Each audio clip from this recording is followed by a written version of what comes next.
Good morning, everyone. The Subcommittee on Health will now come to order.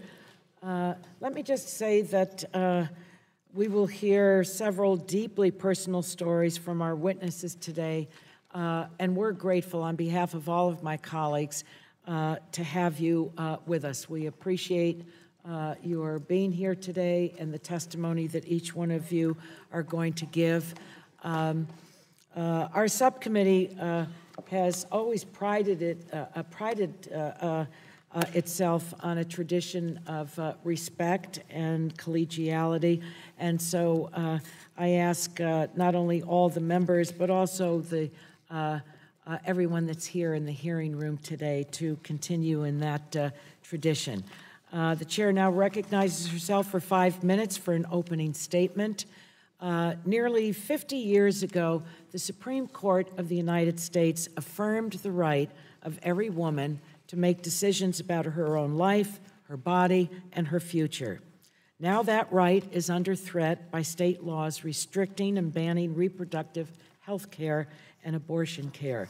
Since 2011, states have passed more than 450 medically unnecessary restrictions on reproductive care. For example, Alaska, Kansas, Oklahoma, and Texas forced doctors to lie to their patients by having them inaccurately link abortion and breast cancer in their patient counseling. Louisiana, Texas, and Wisconsin require providers to perform medically unnecessary ultrasounds and show and describe the images to women who have already decided to have an abortion. 18 states have specific requirements for procedure rooms and corridors, as well as requiring facilities to be near and have relationships with local hospitals. These requirements do not improve patient care, but purposely set expensive standards that make it difficult for clinics to stay open. Today, 90% of our counties in our country are without a single abortion provider, and 6 states have only 1 clinic. So why is this a problem that the subcommittee should address? First, these restrictions deny women access to safe health care. Restricting abortion does not stop abortion. It makes it less safe. A nonpartisan study by the National Academies of Sciences found that the biggest threat to the quality and safety of abortion care are state regulations that create barriers to trained providers. When abortion is accessible and legal, it is extremely safe. The rate of serious complications in first trimester abortions is less than 0.05%, making abortions 40 times safer than a colonoscopy. When abortion care is restricted, women face devastating consequences. The landmark Turnaway study, a 5-year longitudinal study by researchers at UCSF, followed 1,000 women who sought but did not always obtain abortion care. The researchers found that the women who were denied health care consistently faced worse outcomes than those who received it. The women forced to carry a pregnancy were more likely to experience eclampsia and more likely to stay with abusive partners. They were 4 times more likely to be living below the poverty level. 2 women who were denied abortion care died of pregnancy-related causes. Every day, women across our country face the deeply personal decision of whether to continue a pregnancy. They should be able to make their own decisions together with their partner, their husband, their minister, their rabbi, their priest, free from political interference. The Women's Health Protection Act ensures that every American woman has equal access to comprehensive reproductive health care, no matter where they live in our country. This legislation follows in the tradition of the Voting Rights Act of 1965, where Congress safeguarded a constitutionally protected right. That's because states don't get to pick and choose what part of the Constitution to follow. When we support access to quality, affordable health care, we reduce the rate of unintended pregnancy.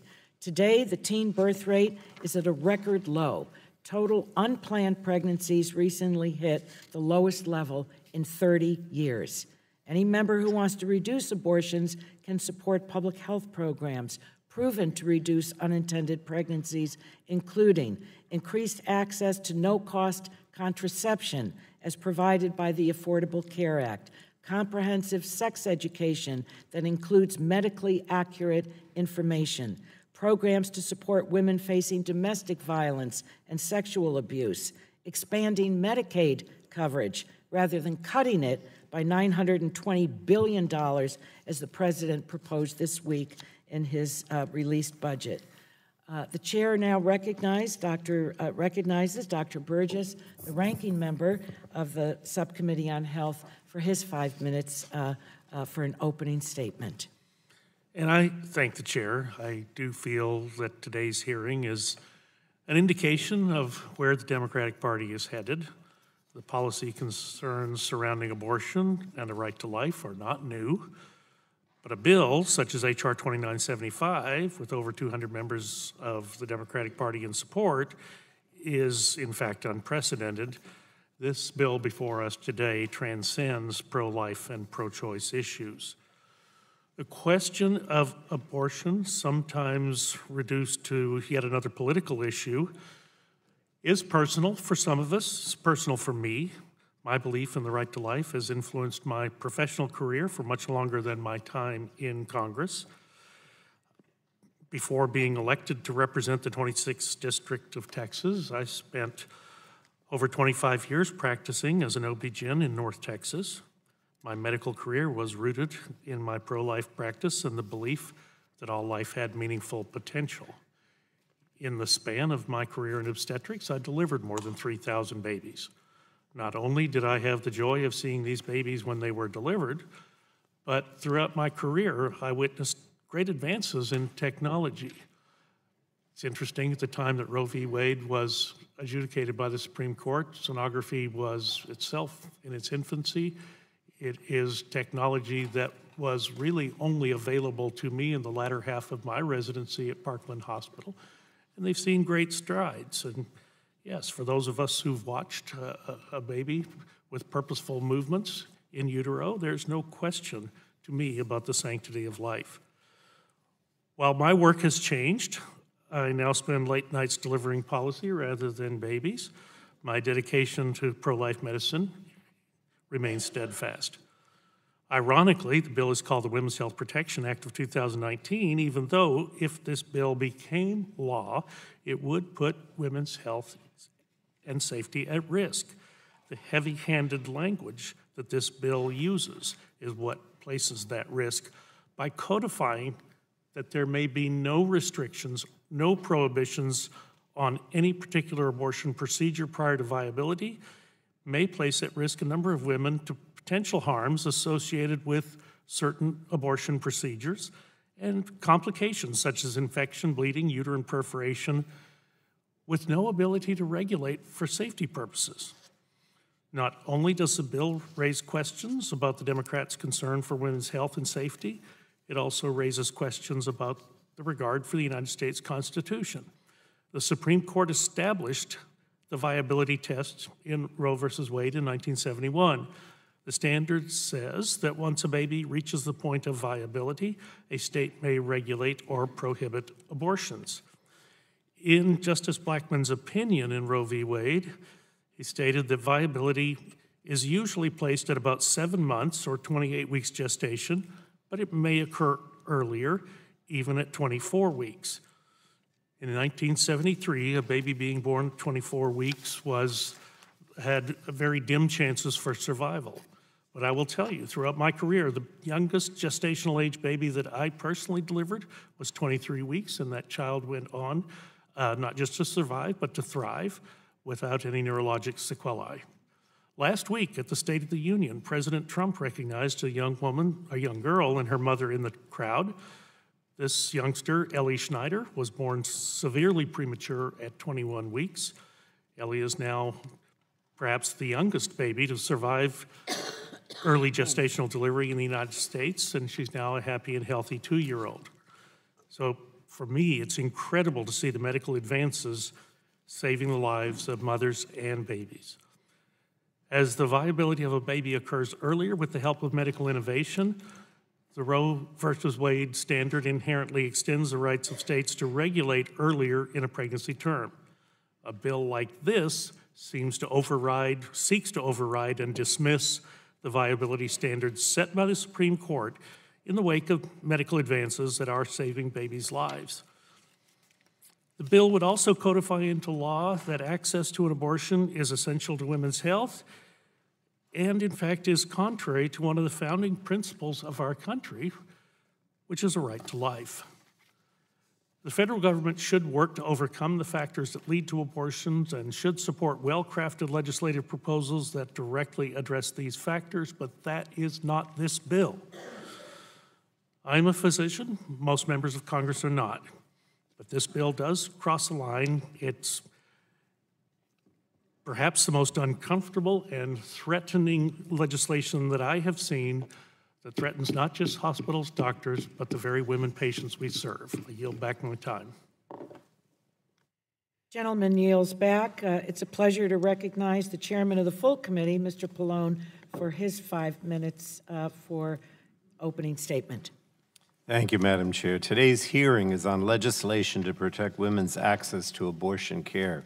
This legislation is necessary today because states have passed an onslaught of ideological bans and restrictions intended to interfere with women's personal medical decision-making and to severely limit women's access to abortion care.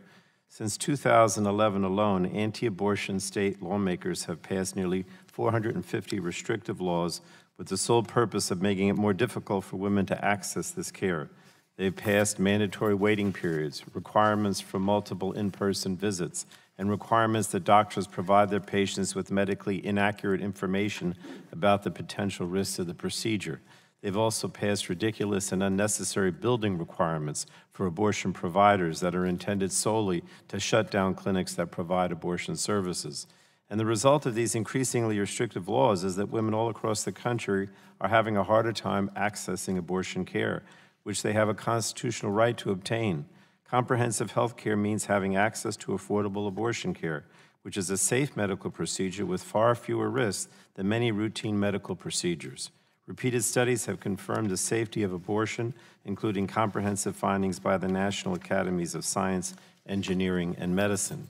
It is a legal and safe procedure, but ideological state legislators continue to put up roadblocks for women and providers.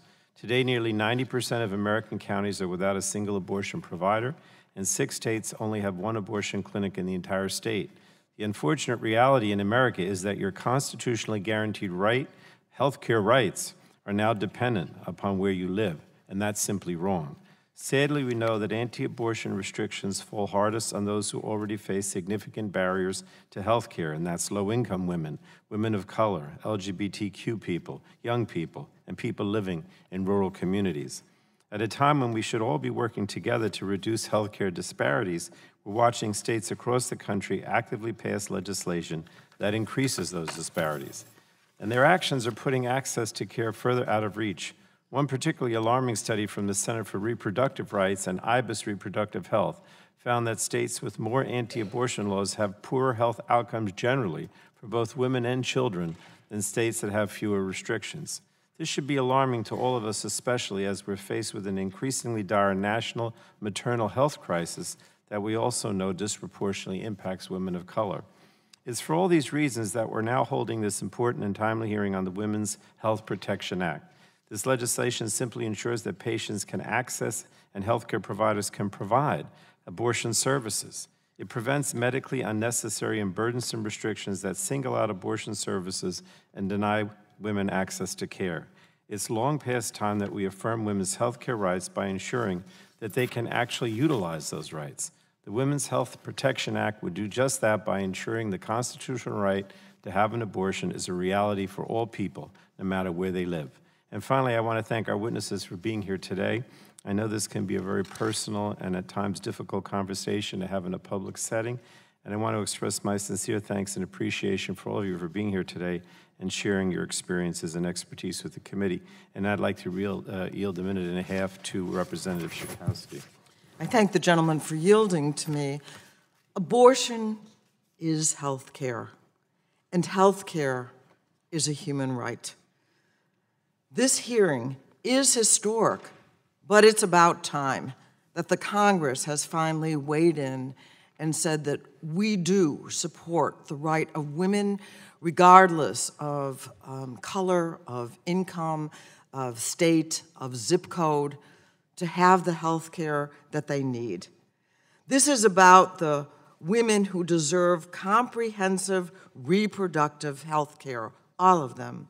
And for the first time in over 20 years, our committee is considering a proactive bill that would guarantee the constitutional right to abortion care, free from the interference of any politician who has no place in making this very personal decision. Protecting access to abortion care isn't the beginning of women having abortions, but it is the end of women dying from abortions. We will not go back. No matter what is happening in states around the country, women will go forward together to protect our rights. And I yield back. And I yield back. The gentleman yields back. It's a pleasure to recognize Mr. Walden, the ranking member of the full committee, for his 5 minutes of an opening statement. Well, thank you, Madam Chair. During the State of the Union address, President Trump welcomed and spoke about Ellie Schneider. Remember, she was the little girl who was delivered at just 21 weeks gestation. The President called for policies to protect the unborn after fetal viability. Following the State of the Union, the Senate Judiciary Committee held a hearing on medical care for children born alive. Instead of considering these policies, we're regrettably convened here today to discuss yet another deceptively titled partisan bill that has no chance of becoming law or being considered by the Senate. We all know the issue of abortion is a very sensitive one. It's a painful topic for the women and men who, for whatever reason, find themselves facing the dilemma of whether or not to terminate a pregnancy and in turn a human life.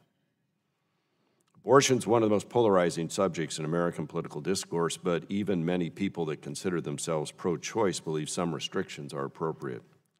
7 in 10 Americans support substantial restrictions on abortion after 3 months of pregnancy. Even nearly half of those who identify as pro-choice support restrictions on late-term abortions. Indeed, fewer than 4 in 10 Democrats support abortion at any time and for any reason, which is why I'm so concerned we're considering a bill so sweeping and out of sync with the views of the majority of Americans. A bill that seeks to strip away even the most minimal protections for women and their unborn children at any stage of prenatal development. Even the original Roe versus Wade ruling never envisioned the extreme position reflected in this bill. By overturning nearly all federal and state limitations on abortion, the deceptively named Women's Health Protection Act would require the provisions of abortion on demand at any stage of pregnancy, regardless of any compelling interest in the welfare of the patient, the protection of human life, or the conscience of the health practitioner. I will oppose this bill for Oregonians like Elizabeth Gillette, who told me about her heartbreaking experience of getting an abortion in 2011. In her letter, which I would like to submit for the record, Madam Chair, Elizabeth states that, quote, on-demand abortions are not putting the safety of the woman as the highest priority. Because chemical abortion is a procedure that encompasses risk, both physical and emotional, it should not be thought of as a routine procedure. We need to protect the health of women. It's my deepest hope no woman would have to suffer as I did, close quote. And with that, I'd like to yield the remainder of my time to the gentlelady from Washington, Ms. Rogers. Thank the ranking member and the chair for allowing me to participate today. At times like this, each one of us reflect on our own journey. As human beings, we go through so many ups and downs. I was 35 and single when I was elected to Congress. And before I met my husband, I wasn't sure about kids or if I was even a baby person. I had traveled, I had met amazing people, I'd had extraordinary opportunities that I'm grateful to God for every single day. But I can testify today that the best thing in my life has been becoming a mom. There's nothing more amazing than bringing a new life into the world. Again, there was a time when I was fearful. I was uncertain. Even when I was pregnant, it was scary. It was overwhelming. And in that moment, I could see the fear of the unknown making a person question everything. Now, I am so grateful that it happened. Today, I'm a working mom of 3. My oldest has Down syndrome, and it's one of the best things that has happened in my life. I also want to share Linda's story from Washington State. She had an abortion when she was in college, and she said, quote, "The best thing I can remember about the abortion clinic was that no one seemed to care. They didn't care that I was there to end a life. They didn't seem to care about me as a person, and they didn't follow up to make sure that I was okay. Today, Linda has 2 adult children, but she still wonders." I quote, she said, "What about the one that I aborted? What would she or he be like today?" I urge us all to remember Linda's story as some move to this extreme where nearly unlimited abortions at nearly every stage of pregnancy would be the law of the land. Our country needs hope. America needs hope and healing. Abortion doesn't bring hope or healing. There is a despair that has come over our country. You know what despair is? Despair is a complete lack of hope. It's hopelessness. I urge my colleagues to reconsider this legislation, and I yield back.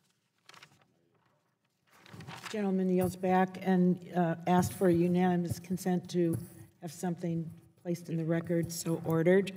The chair now will move to our witnesses for their statements. And again, we appreciate each one of you being here. Dr. Yashika Robinson is the medical director of the Alabama Women's Center for Reproductive Alternatives. Welcome to you. Ms. Georgette Forney, co-founder of the Silent No More Awareness Campaign. Welcome to you, and thank you. Teresa Collette is a professor of law and director of the Pro-Life Center at the University of St. Thomas School of Law in Minneapolis. Welcome to you. Nancy Northrup, the president and CEO of the Center for Reproductive Rights. Thank you for being here. And Holly Alvarado, who is a retired staff sergeant of the United States Air Force. So again, thank you and welcome to each one of you. I think you are probably familiar with the lighting system. Green, obviously, is go. Yellow, you slow down. And red, you stop, okay? So Dr. Robinson, you are recognized for 5 minutes for your testimony. Thank you, and good morning. Good morning, Chairwoman Eshoo, Ranking Member Burgess, and members of the subcommittee. My name is Dr. Yashika Robinson. I'm a board-certified obstetrician and gynecologist. I serve on the Board of Physicians for Reproductive Health, and I am the medical director of Alabama Women's Center for Reproductive Alternatives in Huntsville, Alabama. Thank you for the opportunity to speak with you in support of the Women's Health Protection Act. At my obstetrics practice, I provide prenatal care, deliver babies, and treat mothers after they give birth. I also provide abortion care because I believe that patients deserve the full spectrum of reproductive health care options. I came to this work because of my passion as a young mother. I know that I came to this work because of my passion for young people, one that is deeply connected to my personal experience. In high school, I learned that I was pregnant. As a result of fear and lack of resources, by the time I confided in my family, I had no choice. I was going to be a mother. Becoming a mother came with many harsh realities. I love my children with all my heart, but I know that everyone should be able to make the decision to parent for themselves. I am proud to provide patients with compassionate quality care when they enter our doors. And I support this bill because access to care should never depend on your zip code. In states like California or Maryland, a patient can access abortion care without the state forcing medically inaccurate information on them or making them endure a mandatory delay. This is what care should look like. Unfortunately, that is not the case for many patients in Alabama. Last year, the Alabama legislature passed a near total ban on abortion. It would threaten doctors like myself with prison for providing ethical, medically appropriate care, for simply doing our jobs. Represented by the ACLU, I and other providers filed suit to prevent this ban from taking effect. Thankfully, it was blocked and abortion remains legal in Alabama. However, decades of medically unnecessary restrictions have taken their toll in Alabama. It is not unusual for patients to travel up to 8 hours to reach us because so many other providers have been forced to close. Then they are required to wait an additional 48 hours before I can provide the care they need. I know people who have slept in their cars overnight as a result of this state-mandated delay. The state also requires my patients to receive outdated materials as part of so-called counseling. These materials are filled with misinformation that I later have to correct. We are required to do ultrasound examinations even when they are unnecessary and provide no medical value. The effect of these needless costs and delays on my patients are so painful for me to see. Over the years, my practice has been forced to comply with onerous, medically unnecessary building requirements. For example, we were forced to install 24-hour lighting, even though we can't see patients after 5 p.m. because of a local regulation. This has nothing to do with safety at all. The local anti-abortion group even drafted legislation making it illegal to operate an abortion clinic within 2,000 feet of a school, specifically designed to shut our clinic down. A court struck that down, recognizing it as just another thinly veiled attempt to push abortion out of reach for patients. In 2018, the National Academies of Science, Engineering, and Medicine published a comprehensive study affirming that abortion is extremely safe, and the biggest threat to patient safety is the litany of medically unnecessary regulations that raise costs and delay care. They confirmed that access to safe abortion depends on where you live and how much money you have. Alabama is a state with an unconscionably high maternal and infant mortality rate. According to the Alabama Department of Public Health, nearly 2/3 of Alabama counties lack hospitals where obstetrical care is provided. In Alabama, Black women are nearly 5 times more likely to die of pregnancy-related causes than white women, and many pre-existing conditions can be made worse during pregnancy, and other serious health-related conditions can be caused by pregnancy. Without access to abortion, maternal mortality rates will rise even more. The bottom line is this: abortion is health care. The Women's Health Protection Act would bring needed federal protections for my patients and safeguard their rights. Protecting abortion will also protect access to pregnancy care because they are interconnected. Health care should be patient-centered, and medical decisions should remain between the patient and her physician without any political interference. Thank you. Thank you, Dr. Robinson. Ms. Forney, you're recognized for your 5 minutes of testimony for the committee. And thank you again for being here. Push the magic button. Do I wait till I get the green light? There we go. Thank you for inviting me to testify today. My name is Georgette Forney, and I'm here as a woman who had an abortion and has spent the last 22 years helping others who regret their abortion. Sorry, I get so emotional. As the co-founder of the Silent No More Awareness Campaign, I speak on behalf of the 19,582 people who are registered to be Silent No More. We want you to know that abortion didn't solve our problems, it just created different ones. When I was 16 and I found out I was pregnant, I was scared. The baby felt like a threat to my future. I didn't know what abortion was, but my friend told me it would fix my problem. As I drove to the clinic that day, my heart said, "This feels wrong." But the fear in me said, It's legal, so it must be okay. For 19 years after my abortion, I pretended it was no big deal. But the reality was, I wouldn't allow myself to face the truth of what I had done. I had aborted a human being.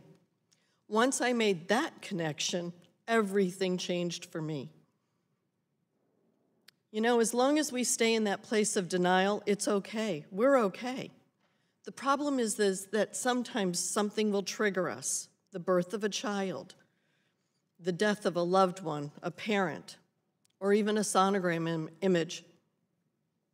At the March for Life last month, 31 women shared their testimony for the first time outside of the Supreme Court. They each told why they had their abortion. They talk about what the procedure was like, what happened immediately afterwards, what were the long-term consequences, and then finally how they found help and healing. Here are some quick excerpts. Chelsea, my boyfriend, friends, and family all agreed that an abortion was the best choice for my circumstances.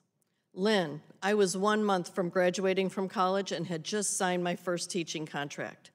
Cindy, I was told that the tugging would be like strong menstrual cramps.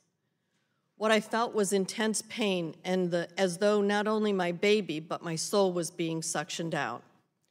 Kelly, when I went in, I was treated with no compassion, just like a cow going off to slaughter. Laura, when I left Planned Parenthood that day, I promised myself I would never think about it or talk about this day ever again. Virginia, immediately afterwards, I forced myself to shut out the reality of what had happened. I had taken care of my problem.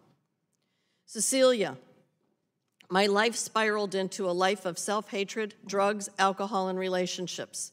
I ended up having 3 more abortions. Each time I felt like my life was being sucked out of me, I was dead inside, empty. Lynn, North Carolina, I became an angry, militant advocate for abortion. But over a year later, the guilt and horror of what I had done and the resulting depression, drug abuse, and self-loathing started consuming my life. The women of Silent No More speak publicly about their abortions, but many more are silent and seek help quietly. The campaign partners with more than 40 different abortion aftercare programs, helping women both nationally and internationally.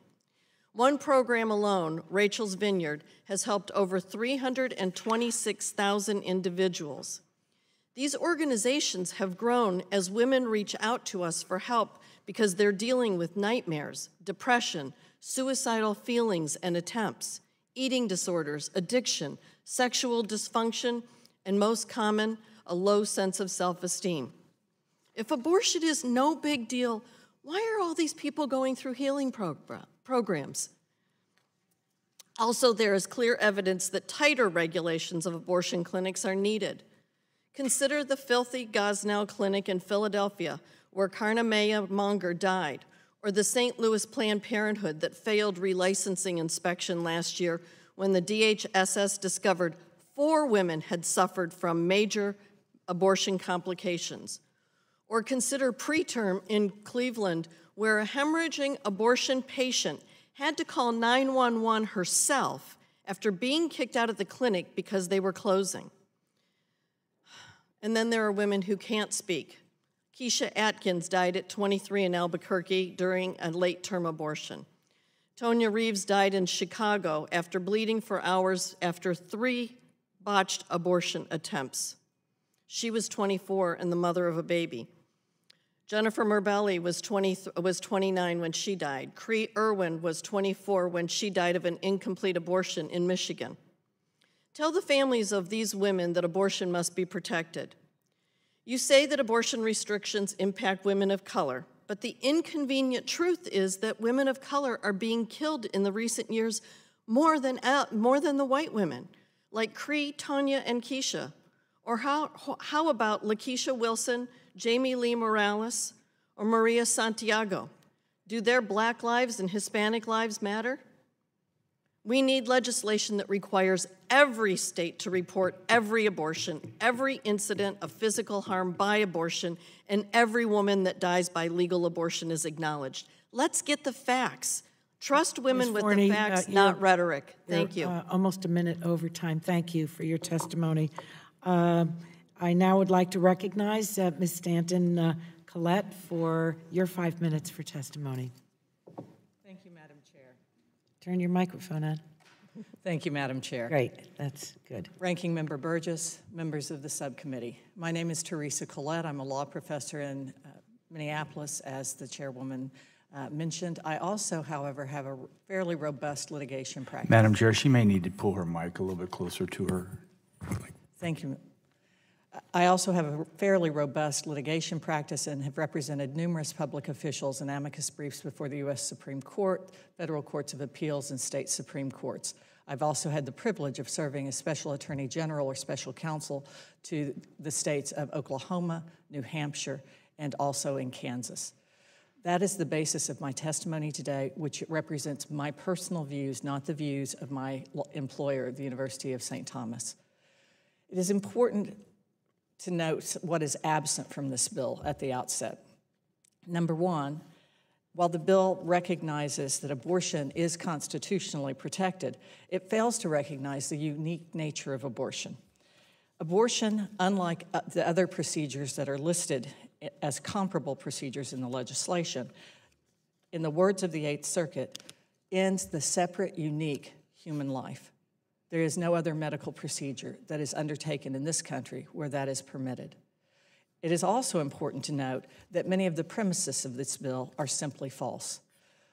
The first congressional finding in the bill suggests that abortion access is a necessary precondition to women's full participation in the economic and social life of this country. To that extent, it is a version of what the Supreme Court plurality said in Planned Parenthood versus Casey. But when that case was decided, abortion rates were already beginning their steep decline. The simple fact is that from 1991 to 2016, the last year in which we have statistics from the CDC regarding the rate of abortion, abortions have declined more than 50%, going from an annual rate of 24 per 1,000 women to 11.6. During that time period, women's participation in the workforce has remained largely steady, including participation by women who have children under the age of 18. During that time also, women's educational achievement has skyrocketed. According to the Bureau of Labor Statistics, women's college degrees have quadrupled from 1970 to 2018. In addition to that, women-owned businesses have increased 42%, according to the American Express study in 2019 of women's businesses. They contribute $1.9 trillion to the national economy. The simple fact is there is no correlation between access to abortion and women's participation in the economic and social life of this country. To the extent that there is a correlation, it appears to be a negative correlation. But I won't insult the members of this committee by suggesting that's a truth. We all know that correlation and causation are very different things. But women are succeeding in this society while abortion rates are falling rapidly. There is no correlation. My second point is that the restructuring of the abortion market is in response to that steep decline. While it is said many times already today that abortion access is a necessary component of health care, the committee ignores in this legislation the fact that 54% of all counties in this country have no hospitals providing obstetric services. Dr. Robinson testified to that fact today and said in Alabama it's an even greater number of hospitals that provide no obstetric services. That is an outrage. If you were really concerned about women's health, that would be your primary concern. In addition to that, we also see that there is a restructuring by the major market force in that industry. The industry, of course, is led by Planned Parenthood, who has adopted as a strategy the building of mega clinics. When markets are declining, you need economies of scale. That makes sense to me. In the state of Texas, they have built a mega clinic that in 2014 expanded their ability to serve women by 1,000. But when Walmart comes to town, you expect smaller businesses to close. The fact that these clinics are closing that compete with Planned Parenthood is much more a product of market forces than it is by any regulation. And in fact, researchers at Guttmacher have said that they cannot explain with certainty what's causing the decline. or what the impact of these regulations are on that decline. It's also important, finally, to note that this legislation is based on studies that are predominantly done by the abortion industry itself. It would be comparable to trying to pass tobacco regulation based on the Tobacco Research Institute, an institute that was funded by the industry and that suppressed studies that were contrary to its economic interests and its economic desires. That is true in this area as well. Again, if this committee were interested in women's health truly, they would be passing legislation that would require all states to report to the CDC the rate of abortions, the injuries from abortions, the age and gestational age of the child. They would also require and fund studies done by independent researchers. Thank you, Madam Chair. Thank you. I now would like to recognize Ms. Northrup for your 5 minutes of testimony, and welcome and thank you again. Thank you, Chairwoman Eshoo. You want to put on your microphone, please? Thank you, Chairwoman Eshoo, Ranking Member Burgess, and members of the subcommittee for inviting me to speak at this important hearing this morning.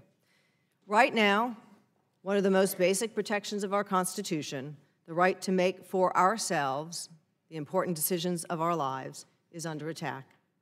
As you have heard this morning, since 2011, states have enacted over 450 laws as part of a coordinated nationwide strategy to make it harder and sometimes impossible for women to access abortion care.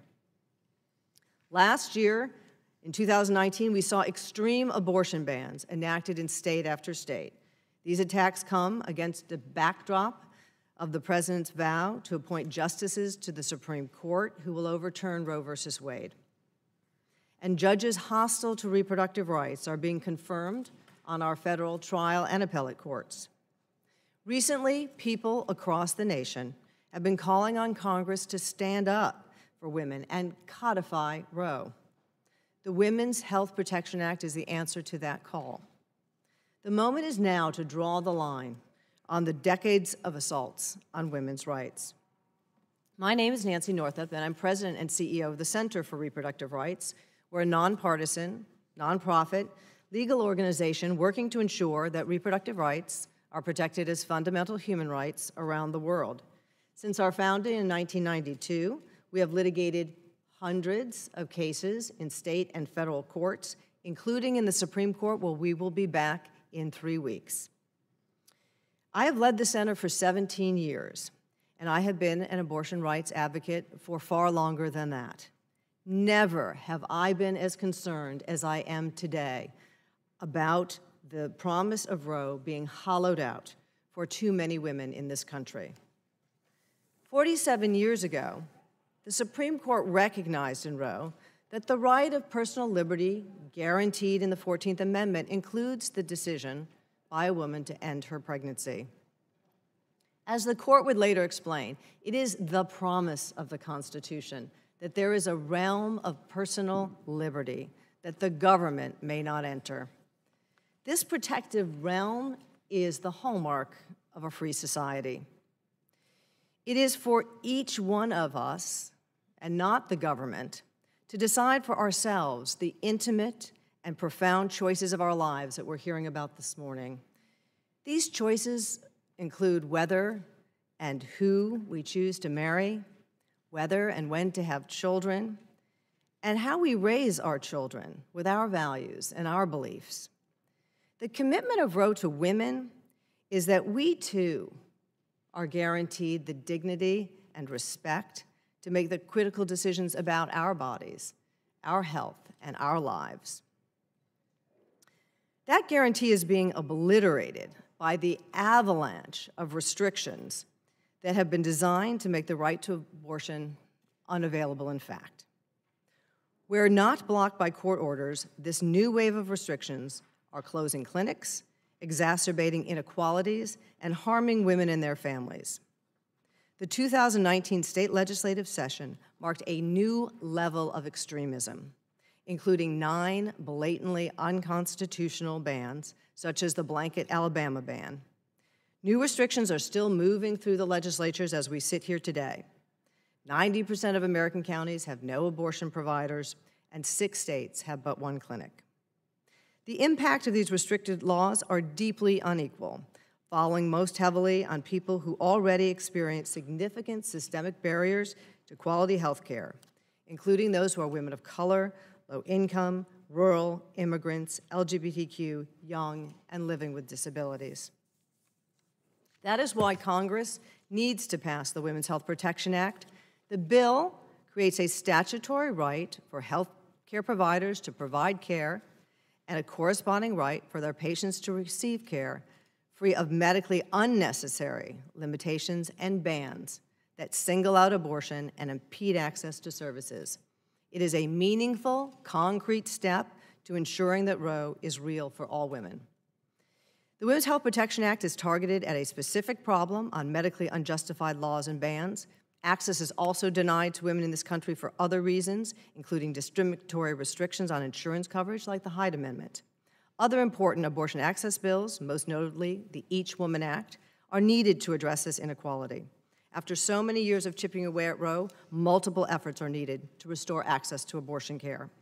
1 in 4 women in the United States will make the decision at some point in her life that ending a pregnancy is the right decision for her. These are women from all walks of life. They live in every state. They live in every one of your congressional districts. They are our loved ones, our neighbors, and our colleagues. A woman's decision is based on her individual circumstances, her health, and her life. Ms. Norton, your time has expired. One more sentence to wind up. It is time for Congress to act. I urge this members to send the act to the floor. Thank you very much. It's a pleasure to recognize Ms. Alvarado. You have 5 minutes for your testimony, and thank you again for being with us. Thank you, Chairwoman Eshoo and Ranking Member Burgess and members of the subcommittee for inviting me to testify today. My name is Holly Alvarado, and I'm here to share my story.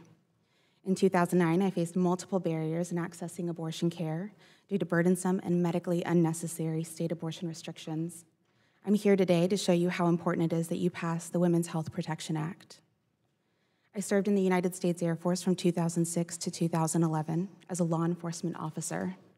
I was motivated to serve my country as the granddaughter of Mexican immigrants. I had seen my family build their American dream and felt grateful to this nation. I served honorably, earned the rank of Staff Sergeant, and became an instructor. I am proud of my service to this country. In 2009, I was given orders for deployment. While preparing for deployment in the middle of a Walmart shopping for supplies, vomiting in the middle of an aisle, I realized I could be pregnant. It felt like I was a fast car going 100 miles per hour, and then someone hit the brakes. I took the time to think about how I was not financially or emotionally in a stage of my life where I was ready to continue a pregnancy and raise a child. To end my pregnancy, I would need to immediately coordinate an appointment, an abortion, approval to take leave from work, and find time between all of these things to still continue preparing for deployment in 2 weeks. I called Planned Parenthood of North Dakota and learned that the closest facility that could perform abortions was in Fargo, North Dakota, 2 hours from me.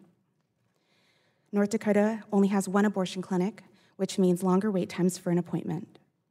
They did not have any appointments in the next 2 weeks before deployment and was unable to help me. I was encouraged to call St. Paul, Minnesota, 4 hours away. I called and scheduled my first and second appointment. My first appointment was needed to verify my pregnancy with an ultrasound and urinalysis. They gave me information and an ultrasound picture. I needed to book a second appointment for the procedure itself. This was not due to any medical reason, and it was certainly not my preference. Minnesota state laws mandate a 24-hour waiting period between the first appointment and the day of the procedure. And because of the wait times for an appointment, at the clinic, I would have to wait 3 days between the appointments. I would spend a total of 4 days in Minnesota without resources. Due to Minnesota state law, I would also be required to endure scripted counseling, including information that portrayed abortion as unsafe and a threat to my future fertility. Only after this could I confirm my appointment for the next day. I ended the phone call secure in my decision to not continue the pregnancy. I did not need or benefit from the mandated waiting period, the resulting 600-mile round trip, the biased counseling, or the protesters in front of the Planned Parenthood. It was not a cold or bleak decision on my behalf, rather a compassionate one for myself and the life and potential I wanted in my own future. On top of all of this, I also faced an enormous financial burden. Because of the federal ban on abortion coverage, I was unable to use TRICARE as my healthcare insurance. The procedure for an abortion is approximately $500. In addition to purchasing gear for deployment, needs for gas and food for the 4-hour, 600-mile round trip, I had $16 to my name the day I drove back to North Dakota. A week and a half later, I would fly to Afghanistan with almost no money to my name. The environment in Planned Parenthood of Minnesota was compassionate. The clinic provided an escort to walk me through a line of shouting protesters trying to redirect me to a fake clinic nearby. When I finally made it to the exam table, my doctor asked me, "Is this what you want?" We took a pause together. I shared that I never wanted to be pregnant. I never wanted to travel to Minnesota. I never wanted to jump through all of these hoops to obtain an abortion. But I knew that this was a pregnancy I did not want to continue, and ultimately knew this was the right decision for my life. When the procedure was complete, I felt relief. I was 22 and knew what now 33-year-old me wanted out of life and her future. I was confident that the trajectory of my life was changed for the better because I was able to make the best decision for myself and my life. I was a trusted law enforcement officer charged with defending my team and resources, taught federal use of force and lethal force. I am a decorated campaign veteran who was taught Geneva Conventions, NATO rules of engagement, and trusted to be competent in my abilities enough to teach them to future airmen. Yet when making a decision over my own life, I was not trusted to know what was best for myself. Several state laws made that very clear to me. The decision to continue or end a pregnancy is a healthcare decision that cannot be made by one individual for another individual. I cannot reconcile that our government trusted me to hold weapons of protection for our country and serve as a respected member of our armed services, but could not trust me to make the right decision over my own body. I have no regrets about my decision to end my pregnancy. I was honorably discharged from the military and decorated after my tour in Afghanistan. I received my education in public health, traveled the world, met my partner, and now professionally support families making healthcare decisions. I am proud of the life I now live. Ms. Alvarado, your time has expired. Thank you, ma'am. Finish with a sentence to wrap up. I urge you to pass the Women's Health Protection Act so that no one else has to face the barriers that I did. Thank you. Thank you very much. Concluded the statements of all of our witnesses. We thank you again. We're now going to move to member questions, and I recognize myself for 5 minutes of questions. But I first want to start out with a couple of comments to some of the comments that have been made by my colleagues. That there are no safety codifications in this legislation. That simply is not so. As long as the state has evidence to show that the restrictions increase women's safety, then the regulations would stand. So there's a direct correlation between the safety of the patient and regulations, and that's very important for each one of us. We all expect those standards to apply to us when we're, especially in a medical setting. In terms of viability, the bill acknowledges that viability varies on a case-by-case basis, and that the judgment of a viability should be made by a physician, not a politician. And I just can't emphasize that enough. And it upholds the Roe standard of viability. I also think it's very important to highlight, to underscore the following. Very little is being said about contraception. I don't know anyone on this panel, and I'm not going to ask, but there are very few here that have 11, 12, and 15 children. So something is working somewhere, and it is. And the Guttmacher Institute found that, quote, the evidence clearly indicates that the more and better contraceptive use has been the main factor driving the long-term decline in teen pregnancy. there is a correlation there between the historic low that has been reached after the passage of the Affordable Care Act, because, of course, there is coverage for contraception. So now let me get to my questions with the 3 minutes and 30 seconds that I have. I want to go to Nancy Northrup. Thank you for your work over so many years. Roe v. Wade established the right to an abortion nearly 50 years ago, as you testified. That's almost a half a century ago. Imagine that, a half a century ago.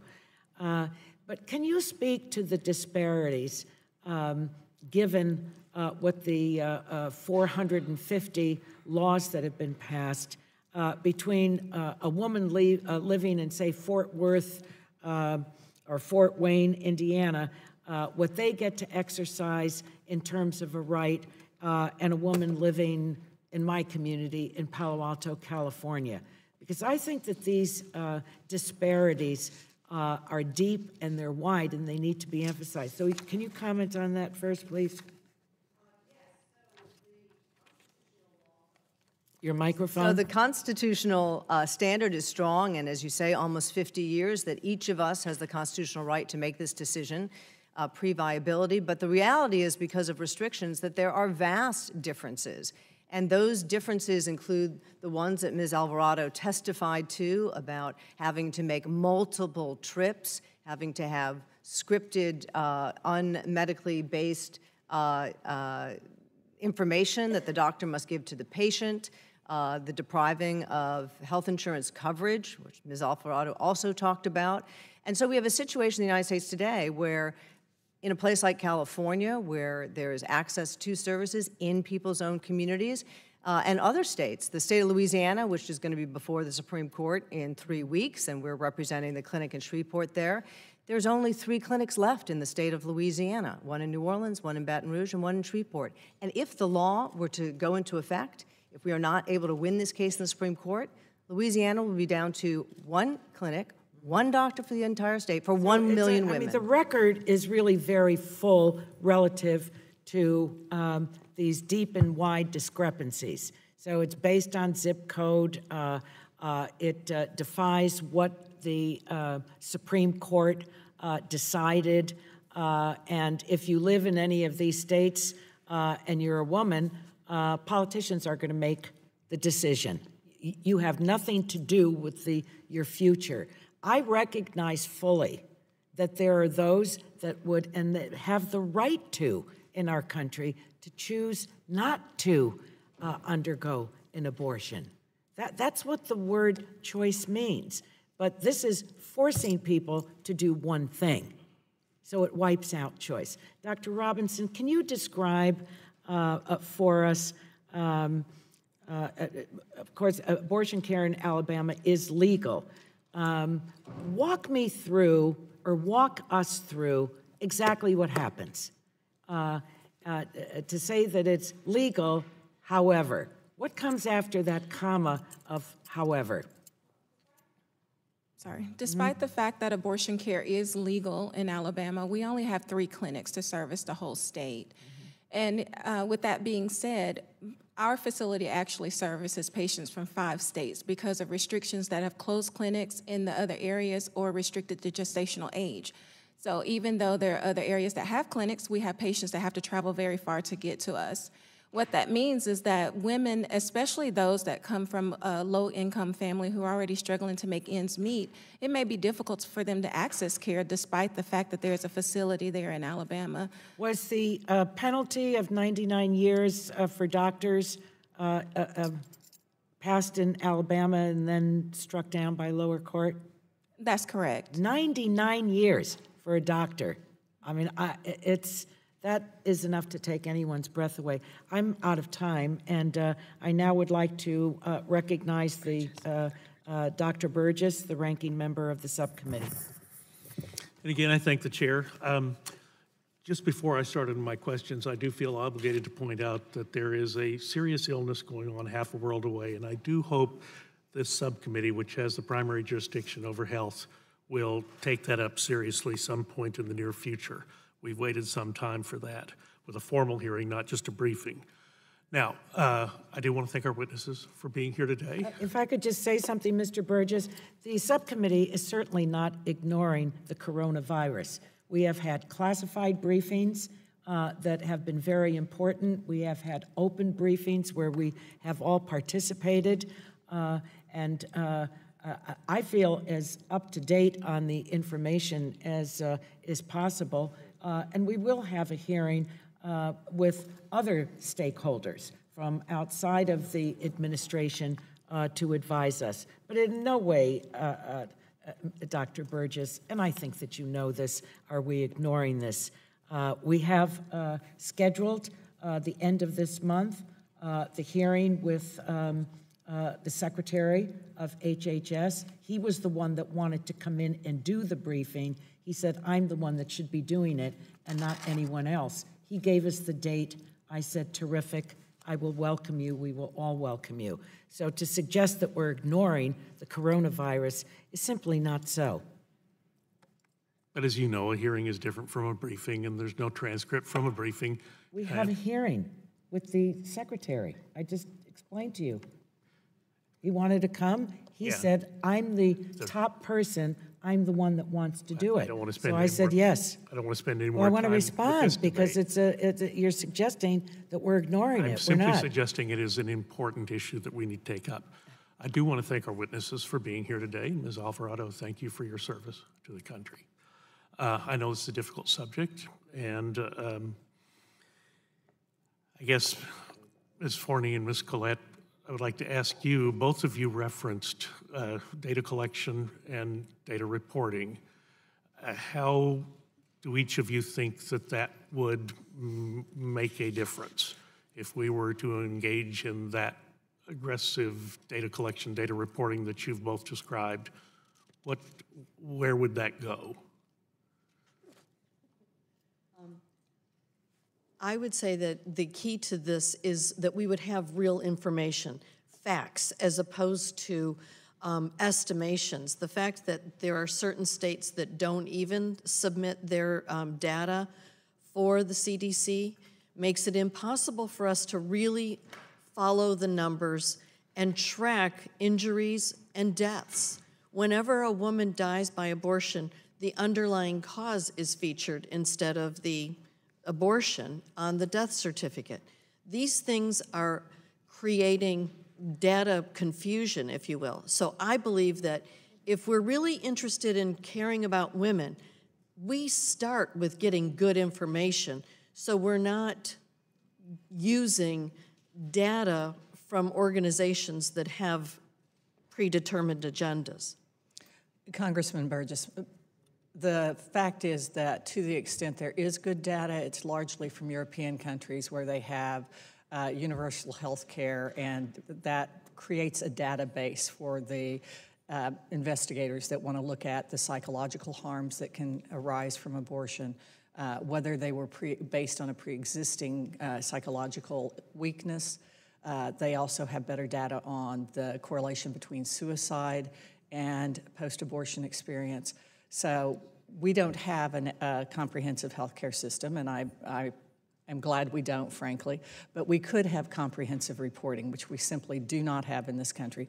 Even Stanley Henshaw, the former demographer for Planned Parenthood and who worked at Guttmacher, has complained that the data that they have is incomplete. 80% of the abortions in this country are reported to the CDC, but that leaves 20% with no reports on them, including the state of California.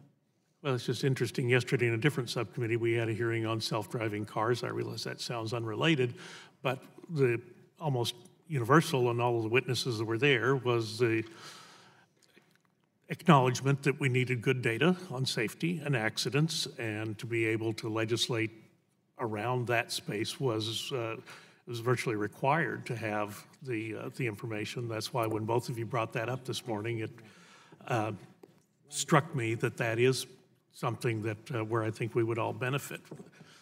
Ms. Collette, let me just ask you, because so much is made on the statement of no restriction prior to viability and the age at viability, is that something that was set in court decree, or has that ever been set in statute, the determination of viability? In fact, the U.S. Supreme Court has addressed statutes that attempted to statutorily define the stage of viability. And as Dr. Robinson and Ms. Northrup testified, the court has held that it is an individual physician's decision, which, based on, you as a doctor know that there are certain conditions, prenatal conditions, that would affect the viability of a pregnancy in general. So that statement regarding the standard is correct. But the Supreme Court has always upheld the right of states to regulate. Early on, it was the second trimester for women's health, and then in the last trimester, of course, to protect the unborn life.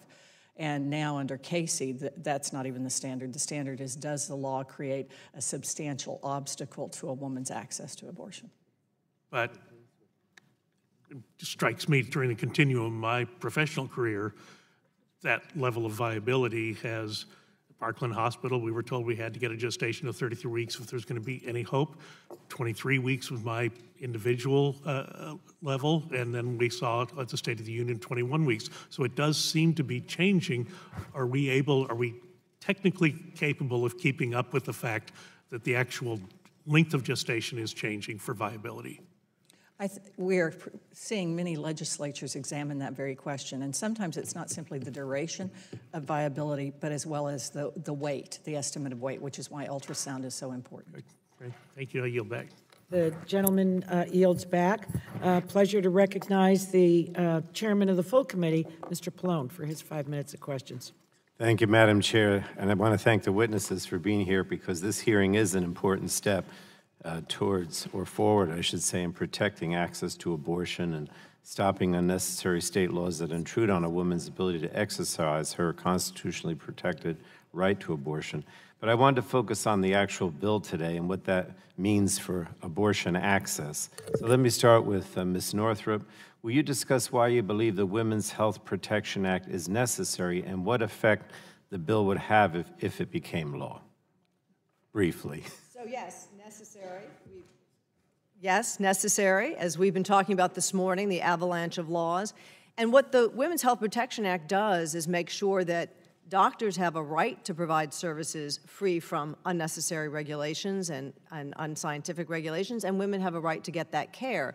And what it does is both specify the type of medically unnecessary laws that are burdensome, so admitting privileges, like we're twice up in the Supreme Court fighting about that, even though the Supreme Court has decided.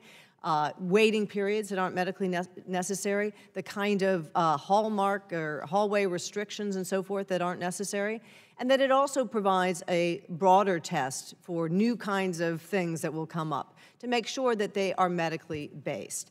And the reason why it's necessary, even though we win hundreds of cases, including the last one in the Supreme Court, even after we won that Supreme Court case, over 100 new restrictions were passed in the state, disregarding the Supreme Court's clear guidance that you have to actually advance women's health. The Supreme Court found that Texas's admitting privileges did not advance women's health, but the laws keep coming. We need a statute that makes it clear that we're going to have fact-based, medically based, scientifically based regulations, not these underhanded tactics to shut clinics and block women from care. Well, thank you. Dr. Robinson, how would the bill change your practice if healthcare providers had a statutory right to provide abortion services and that your patients would also have a right to receive such services? Briefly. Well, we know that abortion care needs to be safe and it needs to be readily accessible for all patients. And these restrictions are making it where it places barriers that makes it more difficult for these patients to access the care that they need. So the Women's Health Protection Act will ensure that patients can receive the care they need without constant regulations coming down that are constantly chipping away at that care. All right, thank you. Now back to Ms. Northrup, and maybe just yes or no. Would the bill in any way require or mandate that providers provide abortion if they did not want to? And can you describe how the bill would impact the limitations and restrictions that have been placed on abortion care at the state level? For example, would the requirement that a provider offer medically inaccurate information in advance of an abortion be allowed to stand? Why don't you just address that, since you kind of addressed the others before? No, you cannot. It would. The Women's Health Protection Act would stop these laws that require doctors to provide medically inaccurate information to women. So, for example, right now there are many state laws that are requiring doctors to tell women that medication abortion is reversible. I mean, that is scientifically untrue. The American Medical Association is suing the state of North Dakota on behalf of the doctors in that state to say you cannot force doctors to tell patients things that aren't true. All right. Now, it's my understanding that the bill specifically ensures that state laws can be maintained if they demonstrate that the requirement significantly advances the safety of abortion services or the health of patients. Is that correct? Absolutely. Well, given this, is there anything in the bill that would make the provision of abortion care less safe? Because I know we've heard that from some of them. Absolutely not, and has been clear by the American Medical Association, including in their brief they just filed in the Supreme Court, abortion is a safe procedure. Okay. I just want to thank you. The bill, in my opinion, is critical to ensuring that healthcare providers can provide the care they're trained to provide, free of unnecessary restrictions. I always worry about, efforts on the federal level, let alone the state level, where we try to tell doctors what they should do or not do, even though they're the experts. And, so I think it's important that patients get the care they need and that they're constitutionally entitled to. And I'm proud to support the bill, and I believe it's an important legislative solution to protect access to abortion, which increasingly is not available. And as Dr. Robinson pointed out, it can't be that in New Jersey you can get an abortion, but in Alabama it's almost impossible. So I appreciate all of your statements. Thank you. Thank you, Madam Chair.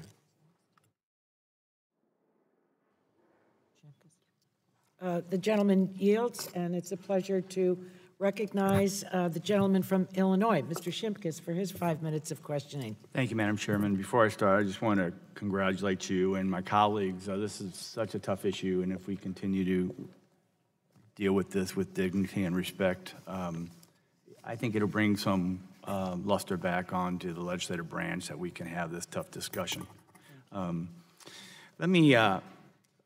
We got a lot of diversity in this hearing room.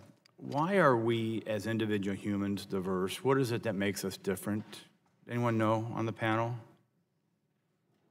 Anyone? Okay, we all have separate DNA.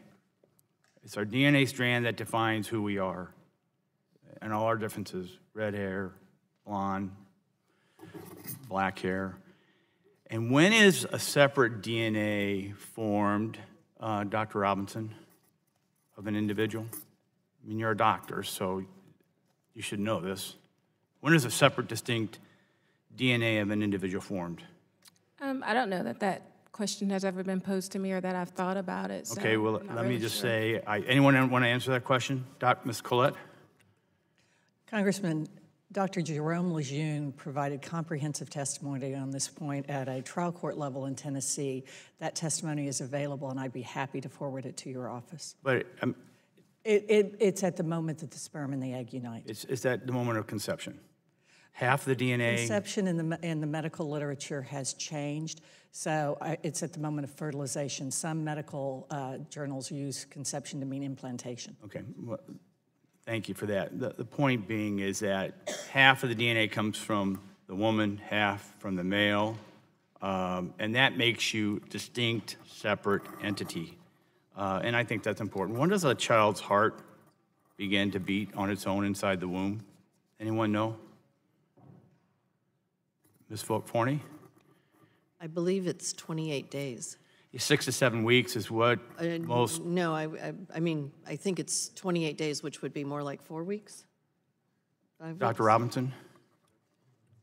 I don't know the exact answer to that, but I know Can you that give me a based off ballpark? of... Can you give me a ballpark? Well, I can tell you what I see in my practice. Usually around 6 weeks, I can see cardiac activity on ultrasound. Reclaiming my time. When does the brain activity of an unborn child start occurring? Anyone want to? I think the scientific literature says 6 to 7 weeks, maybe even before that. Then the age of viability. 23 states identify either between 20 weeks to 24 weeks as the age of viability from Mississippi to Pennsylvania. The president did have, as was mentioned, a child in the gallery who was 21 weeks and 6 days old, who is now a healthy 2-year-old child. Under this bill, would it be legal to abort an unborn baby at 21 weeks? Ms. Forney? Answer it. I believe it is, because Okay. the whole idea is to remove all restrictions. Okay, I have not read let me the go to bill, Ms. so- Collette. Congressman, the bill allows post-viability and pre-viability post-viability based on health. Pre-viability must be unrestricted, and so yes. Okay, so here's the other concerns and troubles I have with, we had a debate on a chemical substance, per and polyfluorinated compounds. We tried to address the issue of vulnerable populations, and we tried to make sure that it comported with federal law, which was the Unborn Victims of Violence Act. We know that it is against the law, and you are considered a capital criminal crime if you attack a pregnant woman and that unborn baby dies. Is that correct? Congressman, in fact, New York revised its laws so it is no longer an independent crime. It is simply a consideration. But public law, which we passed here, 108-212, the Unborn Victims of Violence Act, identifies the unborn child in any part of pregnancy, even prior to the age that they could live, in essence, outside the womb. Is that correct? That is correct. Madam Chairman, thank you. My time's expired. The gentleman yields back. It's a pleasure to recognize the gentleman from New York, Mr. Engel, for his 5 minutes of questions. Thank you, Madam Chair, and thank you to all the witnesses. Let me start with Ms. Alvarado. I want to thank you for your service, first of all, and I was very moved by the fact that you know, we rely on you to keep us safe, but we, in some instances, don't want to give you the opportunity to do what you feel is right with your own body, and I thought that your testimony was very heartfelt. Thank you.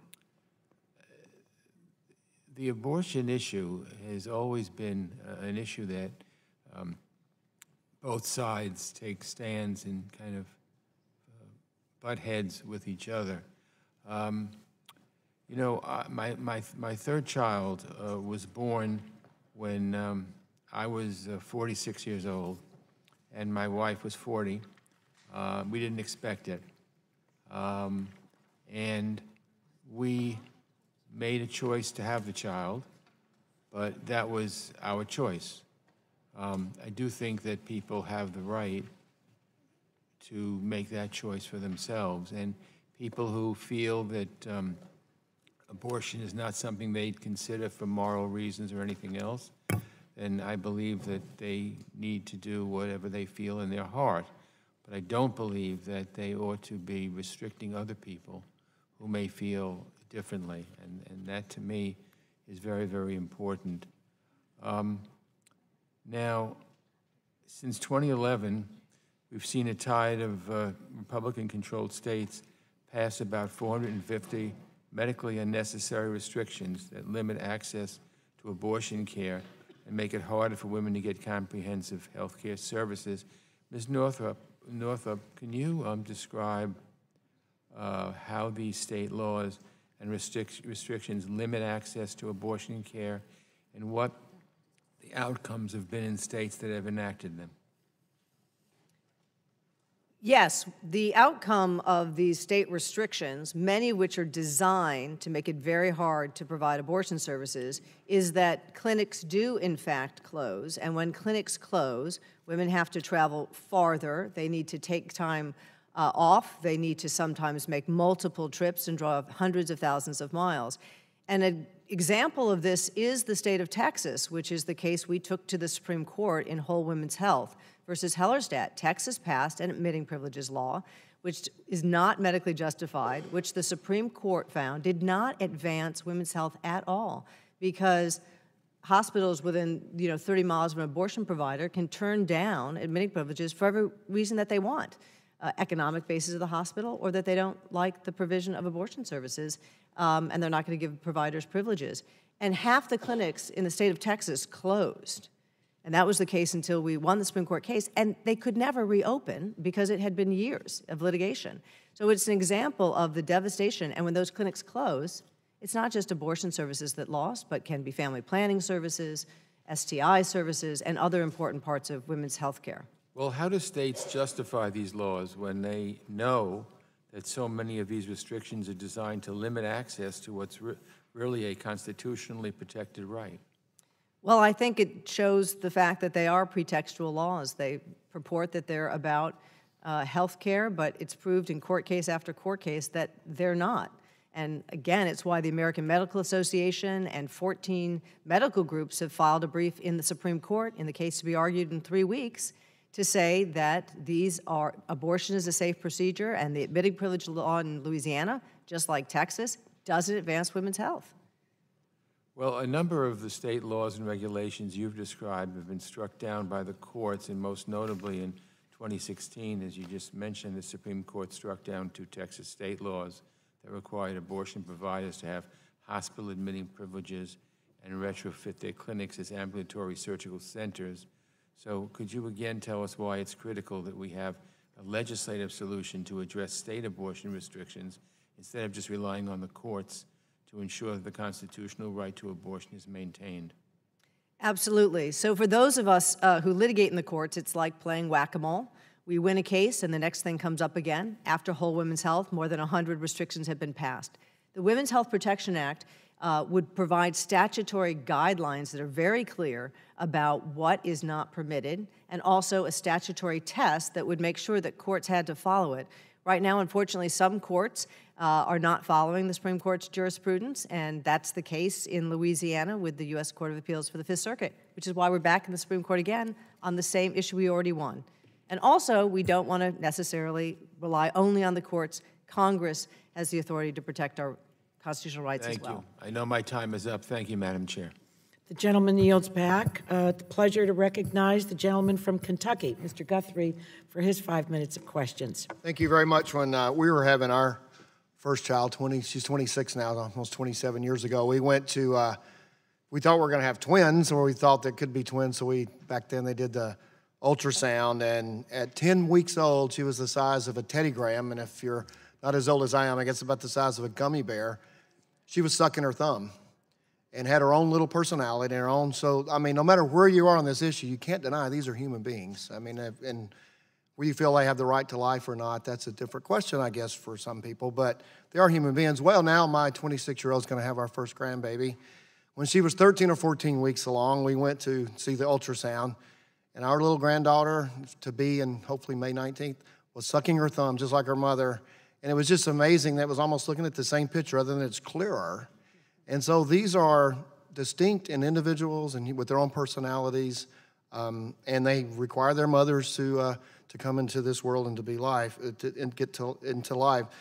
And so as we were looking at some of the questions just my colleague just asked, I was going to ask about, so H.R. 2975 states that women's health access to health care is reduced because of anti-abortion laws. And Ms. Collette, I mean, if you just kind of answer, maybe rebut some of the stuff that we just heard. My understanding is they have federal qualified health centers are available. Just because a place providing abortion services isn't available everywhere doesn't mean women are getting access to good health care. Could you comment on what was just said? Certainly. Ms. Northrup, I believe, mischaracterized the Hellerstedt case. The Texas evidentiary record in that case was that there were some difficulties in obtaining admitting privileges, but they did not have the legislative record, nor did they have the disciplinary record of physicians and clinics that exists in Louisiana. In my written testimony, which I would ask to have submitted as part of the record, I actually quote the Fifth Circuit's. All written testimonies are part of the record. Thank you, Madam Chair. I quote Judge Elrod of the Fifth Circuit, where she notes that there was even a challenge on the part of the abortion clinics as to whether the Supreme Court could see the evidentiary record because of the overbroad protective order that was given at the trial court level. Nonetheless, the Louisiana Department of Health has multiple findings that clinics had unsanitary conditions, that physicians were that were hired were unqualified in the area. In one case, they hired an ophthalmologist to perform abortions. And so the record in the Louisiana case is very, very different than the record that was in Hellerstedt. I'm very optimistic, in fact, that the state of Louisiana will prevail in that case. But that's the distinction. As far as access, even the Guttmacher Institute has published multiple papers showing that regulation is not the primary cause for the decline in access. They have, as late as 2018, said that there are other reasons for the decline of the abortion rates, that while it is a factor, things like the fact that abortion rates have declined by 50%, women are making different choices. And when you lose 50% of your market for services, you are going to have clinics close. It's very simple. And as I testified earlier, Planned Parenthood has this strategy of mega clinics now. One exists in St. Paul, near my home. Another exists in Houston. The newspapers report that they expect to increase their patient rate to 1,000 more people. That's going to affect the smaller clinics.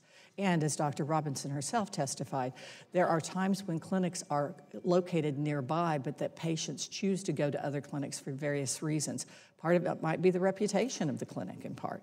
So the simple fact is that as far as STI treatment, as far as prenatal care, that is available from other facilities. And if you really are worried about women's health, let's deal with the fact that over 50% of the counties in this country do not provide obstetrical care in their hospitals.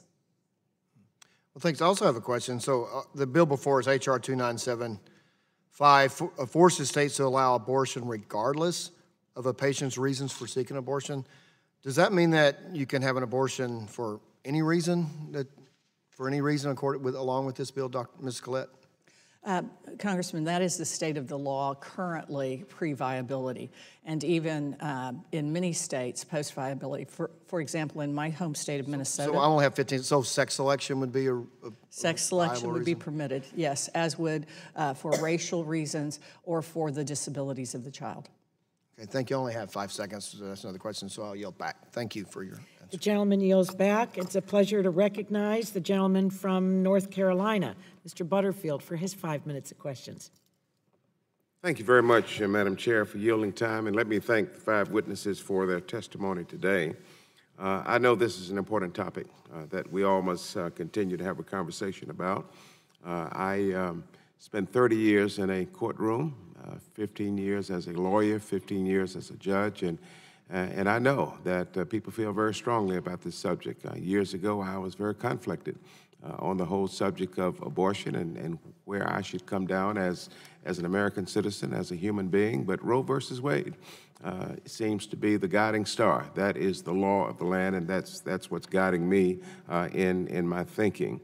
And so I want to first begin by saying that I'm struck that the Supreme Court has chosen to consider a case that will reevaluate settled law and once again throw into question nearly 50 years of precedent. And so that's where I want to go this morning. Ms. Northrup, before I go to Ms. Northrup, let me just ask Ms. Collette, we keep straying away from the whole conversation about contraception. Where are you on contraception? Do you support contraception as a means of birth control? Congressman, that question was answered by the Supreme Court in the Eisenstadt case as well as— I'm talking about Ms. Collette. Where are you on contraception?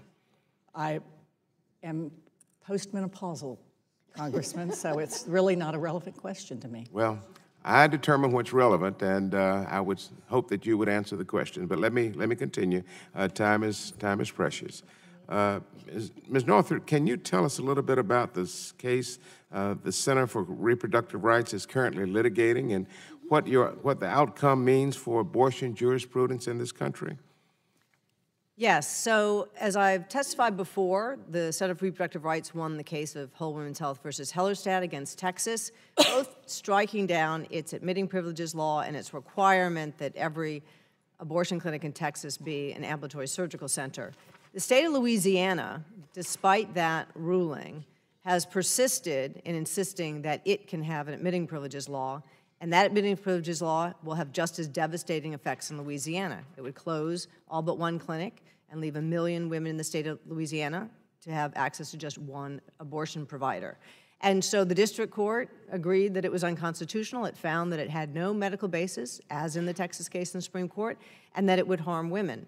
The U.S. Court of the Fifth Circuit, as we were arguing in the Supreme Court, disregarded both the fact findings of the trial court and disregarded the Supreme Court's standard.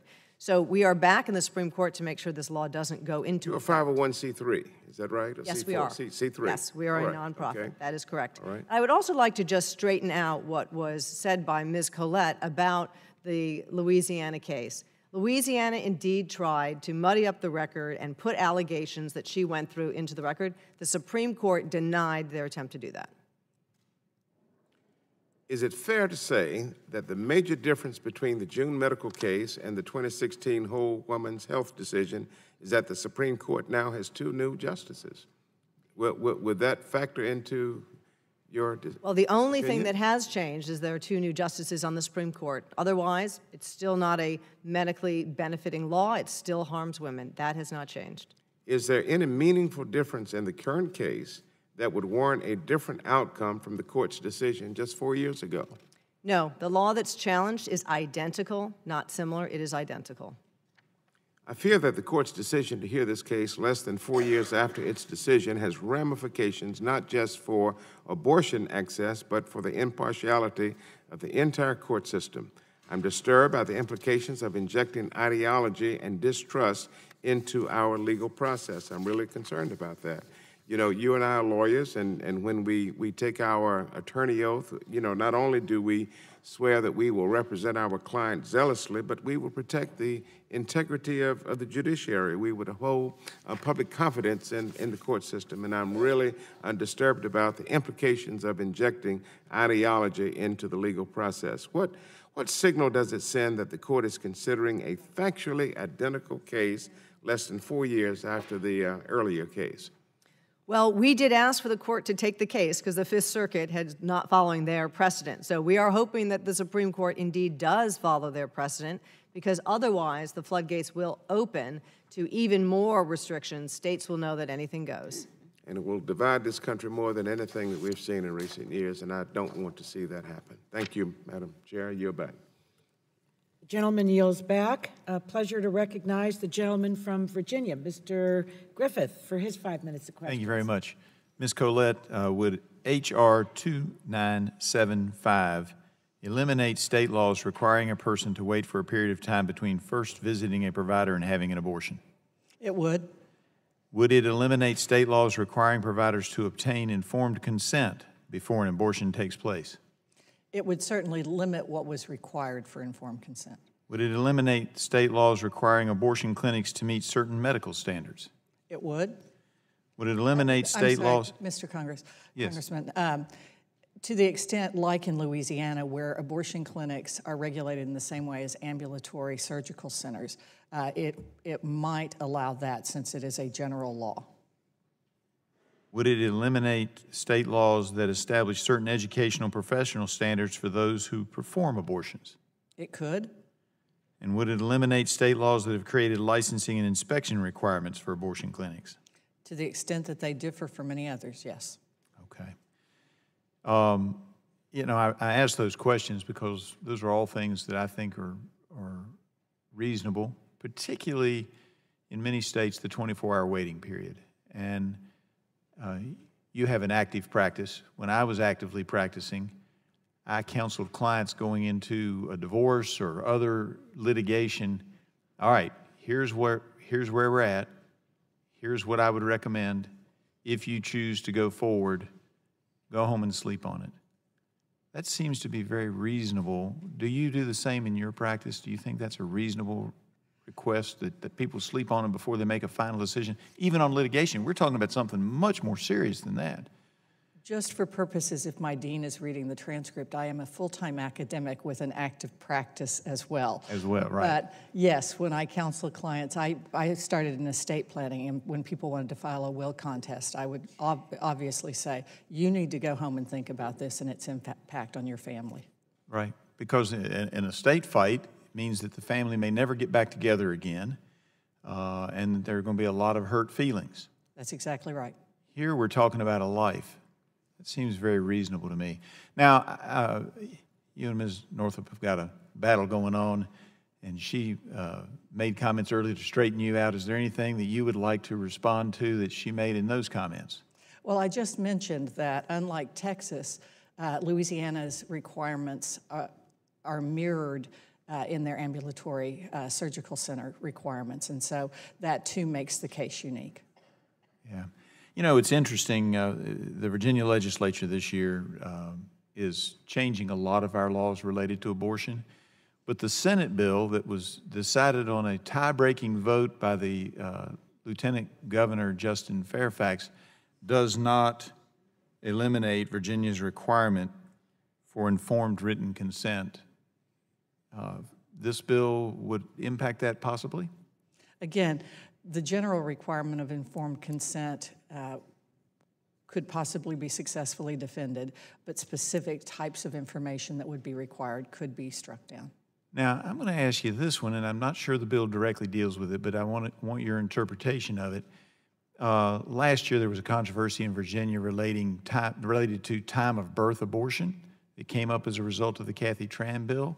Would this bill make time of birth abortion available?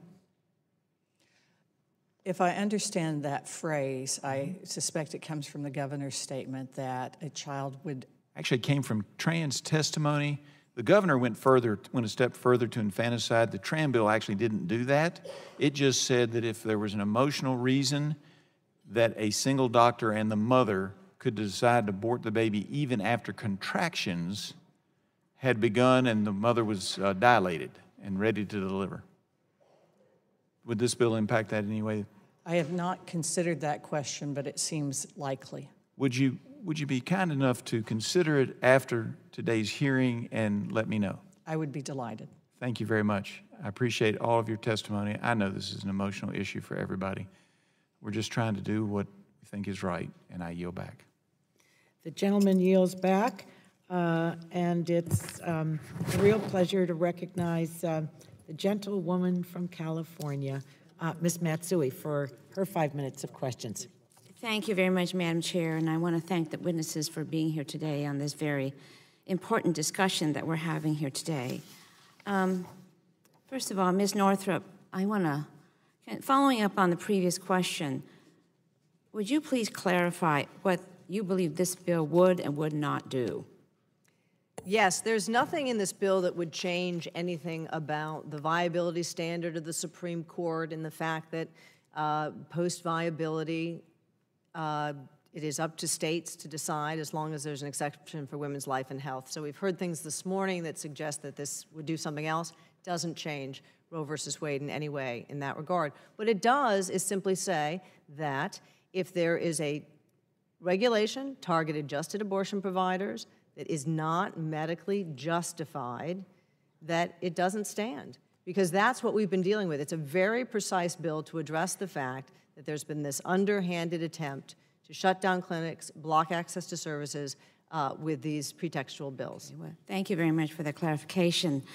I am particularly shocked by state laws compelling mandated speech for abortion providers. It is unsettling to me that policymakers are requiring doctors to give medically inaccurate, misleading counseling sessions before an abortion. It's difficult enough. Most concerning to me are state laws that mandate the inclusion of inaccurate information about mental health outcomes, such as post-traumatic stress disorder, anxiety, and depression, even though the evidence does not demonstrate that this is the case.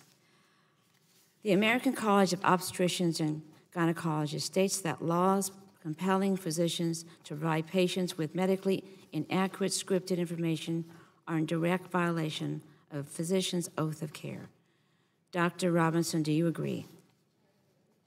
In their written statement in support of the Women's Health Protection Act, the American College of Obstetricians and Gynecologists, ACOG, states that mandating medically inaccurate counseling manipulates informed consent and ethical doctrine rooted in the concept of self-determination and the belief that patients have a right to make their own decisions regarding their health.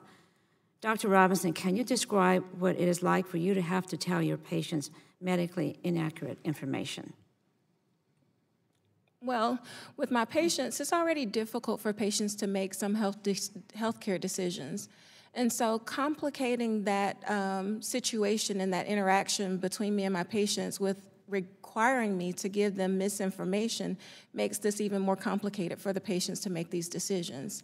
And then I know that it's difficult for the patient sitting there to hear me tell them one thing and then go back and tell them medically accurate information, but tell them that my state requires them to do that. And if you don't mind, I just wanted to correct, or just to go back to this thing that we keep talking about viability. We talk about the child that President Trump brought on the stage about a week ago. The thing about viability is that is something that varies. We can't just put a gestational age on it. I know that he brought a child up that was allegedly 21 weeks and 6 days at that time. In 15 years of practice, I have never seen a 21-weeker survive.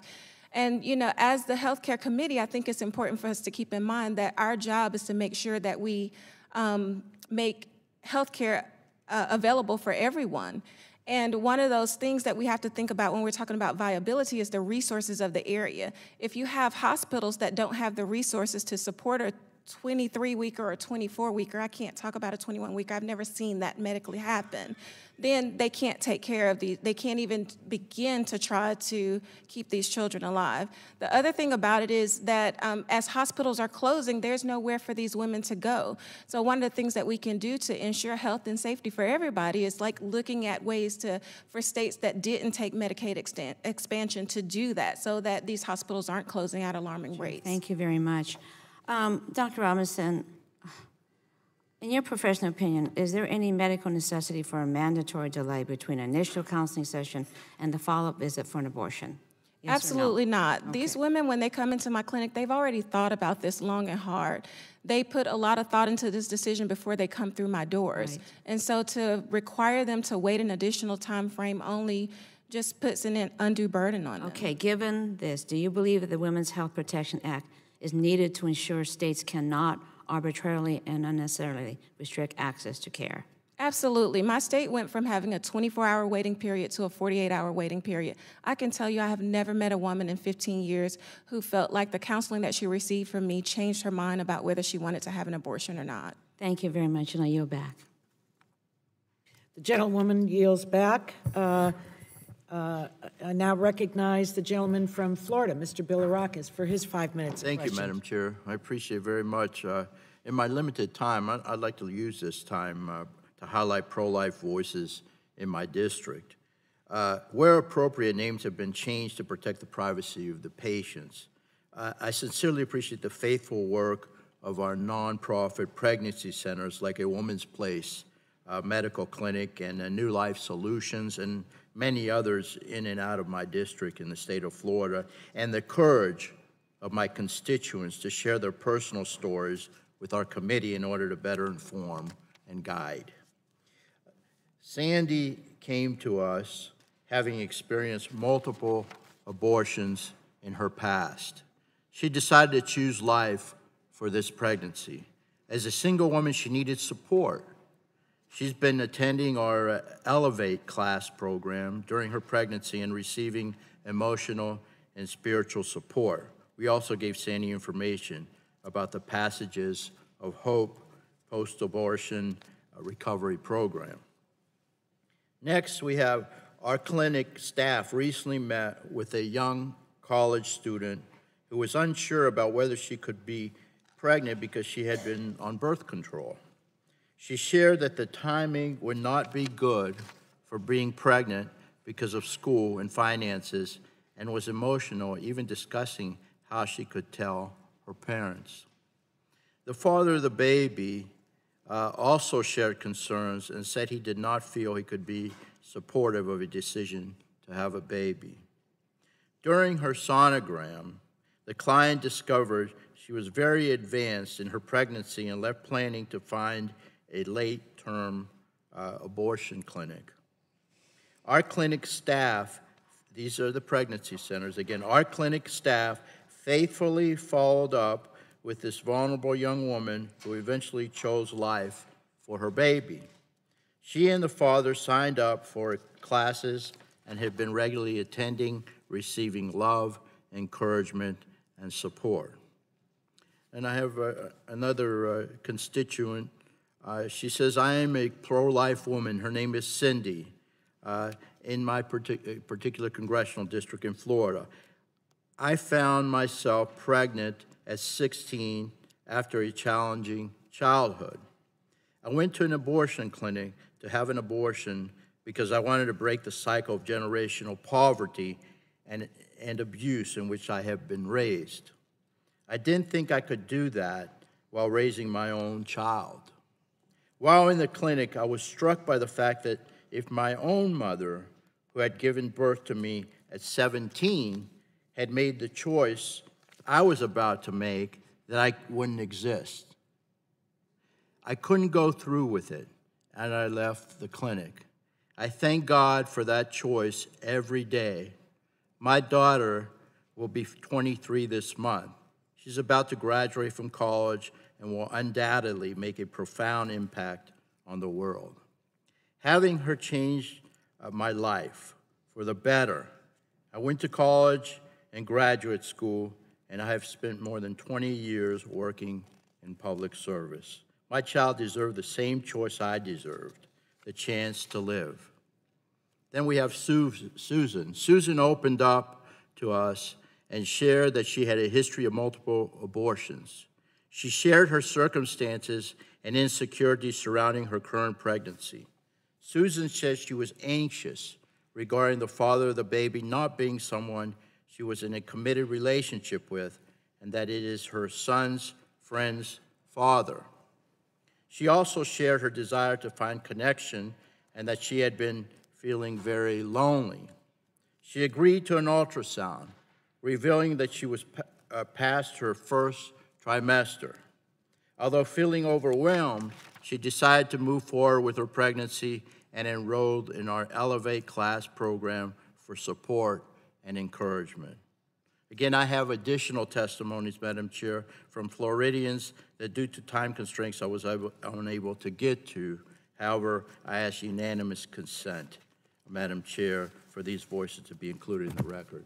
And I have. We'll examine the documents and thank you very much, and I thank the for, witnesses for their submittal. testimony. The gentleman yields. Pleasure to recognize the gentlewoman from Florida, Ms. Castor, for her 5 minutes of questions. Thank you, Madam Chair. Since we're in the Health Subcommittee, I'd like to focus on the health impacts and implications of medically unnecessary restrictions on abortion care and how they interfere with the important doctor-patient relationship. The American College of Obstetricians and Gynecologists notes that, like all medical matters, decisions regarding reproductive health care, including abortion care, should be made by patients in consultation with their providers and without undue interference by outside parties. Like all patients seeking medical care, women seeking abortion care are entitled to privacy, dignity, respect, and support. Dr. Robinson, please discuss the value of the doctor-patient relationship in the care that you provide, and how do waiting periods, inaccurate counseling mandates, criminal penalties on doctors, and other restrictions on abortion impact that doctor-patient relationship? Well, the relationship that I have with my patients is one of the most intimate relationships that I have. A lot of times these patients come to me in critical times needing guidance, needing support, and one of the things that I can tell you that they don't need is judgment. And with some of the regulations that are passed, a lot of them are aimed at judging the patients, punishing them, and also punishing physicians. And this limits care, it limits options for patients, and As far as providers coming to the community, it also weakens the community because it decreases the likelihood of other physicians being willing to come and practice in those areas, especially hostile areas. I'm an obstetrician in addition to providing abortion care, and I see how this type of legislation is affecting the patients that I care for right now. I had a patient that was admitted to the hospital. She was pre-viable. She was not what has been recognized as the standard gestational age for viability, which is about 23 to 24 weeks. She was not that far along. And I saw that there was a physician who was co-managing this patient who was pushing this woman, focusing at that time more on the fetus and not on the patient in front of them. And so this young lady, she actually had preeclampsia, which is a pregnancy-related condition where her blood pressures were really high. She had systolic blood pressures that were greater than 200 and diastolic blood pressures that were greater than 120.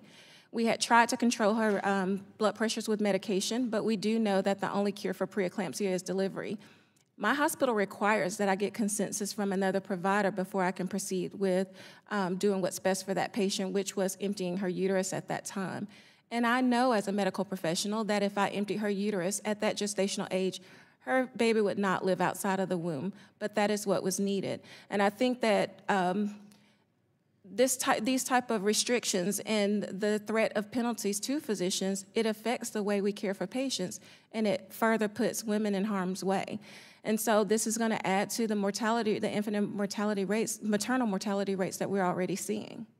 And that is a serious issue in America. Ms. Northrup, I've taken some notes on some inflammatory language here today. Abortion on demand, unlimited abortions at every stage of pregnancy, late-term abortion clinics. But that's not how abortion care works, is it? I mean, Roe allows for restrictions on post-viability abortions so long as they contain adequate exceptions to protect the women's life and health. Isn't that correct? That is absolutely correct. It's the constitutional standard, and it's what's in the Women's Health Protection Act. I mean, for over 50 years, Roe versus Wade has provided a right to privacy for women and families to make personal medical decisions. That was a landmark decision. It followed another very important decision that outlawed that said states cannot prohibit contraceptives, make that illegal, and these decisions have been fundamental to the well-being of women and families across America. Now we're dealing with politicians across the country who are mostly older men, let's be honest, in state legislatures and here in Congress. And they're enacting undue burdens on health services and contraceptives. And you have the Trump administration that wants to take away the protection for pre-existing conditions and eliminate health coverage, insurance coverage that covers contraceptives. States and some in the GOP have urged that doctors be subject to criminal penalties for necessary abortion care, have restricted what doctors can and can't say to their patients. That is dangerous, it's unsafe, and it's wrong, and that's why we need to pass the Women's Health Protection Act. So these decisions are made in consultation with physicians and not politicians. Thank you. Gentlewoman yields back. I now get to recognize the gentleman from Missouri, Mr. Long, for his 5 minutes of questions. Thank you, Madam Chairwoman. And I'm one of those older gentlemen that Ms. Castro was referring to. And the reason I'm older is because I graduated high school in 1973. 1973 was when they passed Roe v. Wade, as everyone knows, and I didn't understand it then, and I don't understand it now. And I don't make any apologies, but to think you can go in and take a human life, never registered with me as a high school senior, and as an old man, as Ms. Castro calls me now, it still doesn't register with me. Ms. Forney, I want to thank you for being here today and sharing your story and the work of Silent No More Awareness Campaign, which you co-founded. As you know, there's close to 20,000 women associated with this campaign, and many thousands have shared their stories about the emotional and physical pain of abortion. Can you speak to the common thread in these women's lives following their decision to get abortions? What are the physical and emotional aspects the women who've reached out to you go through? Yes, thank you, sir, for asking the question. The common thread is that the belief we had when we were facing a pregnancy that was unplanned, unwanted, that somehow or another the abortion was going to solve it. The reality became, after the procedure was done, that it generated a trauma to us that created emotional and sometimes physical, and certainly just a sense of unease. A lack of self-worth often is a common way that we describe how we feel about ourselves. I think a lot of that, and this is just my opinion, but that we're designed physically to create life, to support life in our uterus and in our womb. And the idea that when we take those lives, it kind of goes against the actual nature of how we were created. So what the common thread becomes is that sense of regret, that sense of realizing that we didn't take the time to think about what we were doing. And we wish we would have, because now we look back and we recognize that the abortion didn't fix everything as we had hoped it would. We can't reset the clock after a pregnancy. We can't go back to being unpregnant. What we're dealing with now are women who have taken the lives of their unborn babies in the womb. And so living with that physical trauma of having an abortion happen to your body is physically traumatic. Then going through and seeing the emotional side of it, seeing other women pregnant, hearing a vacuum cleaner, these all become triggers that change how we can move forward. So that becomes the common thread. Thank you for asking the question. Okay, you touched on my other 2 points there. Also going to ask you, you're also part of the Abortion Recovery Coalition. Can you tell us what this coalition is and what some of the programs are? Yeah, it's really just an informal group of the different leaders, Save One, the Deeper Still Ministry, Surrendering the Secret, Forgiven and Set Free. We were all here in Washington last year for a meeting, and afterwards we got together and we said, gosh, we should keep meeting and having opportunities to, get to know each other better, get to know best practices of all these different ministries. And for Silent No More, we take all those ministries and we promote them as the healing resources that women and men and families can go to after they've had an abortion. So we really it's a very informal coalition. There's nothing, there's nothing more than a spreadsheet that created, a conference call, a set of conference calls that we have named ourselves the Abortion Recovery Coalition, but it's that informal, and I actually am the one who sends out the emails and hosts the conference calls. Okay, thank you. And let me go to Ms. Collette for just 1 second in my last minute that I have here. But federal law and most state laws provide protections to individuals and institutions that consciously object to performing abortions, especially on religious freedom grounds. Does this bill maintain protections based on religious freedom? It does not. It specifically refers to the Restoration of Religious Freedom Act and exempts this law from that. So the attack on providers of conscience will be swift and brutal. Okay, and I had a little more, but I'm out of time, so I yield back. Thank you. The gentleman yields back, and I now recognize the gentleman from Maryland, Mr. Sarbanes, for his 5 minutes of questions. Thank you, Madam Chair. Thanks to the panel. Thank you to you, Ms. Alvarado, for your testimony, very powerful testimony, particularly towards the end when you talked about how we trust you to protect us when you deploy on behalf of the country, but yet some of these obstacles that are being thrown in the way of being able to have a safe abortion don't seem to trust your judgment to make what is a very deeply personal decision. And I think you conveyed that it's not one you made lightly. You thought about it. and you reached a judgment, and you made that decision. And the law of Roe v. Wade empowers you to make that decision, but your right to do that is increasingly imperiled by what we're seeing and what Ms. Northrup has described. And I thought that it might be helpful to have you just touch again on the things that, the obstacles you encountered, the things that you felt challenged your own judgment in a way that was kind of disrespectful.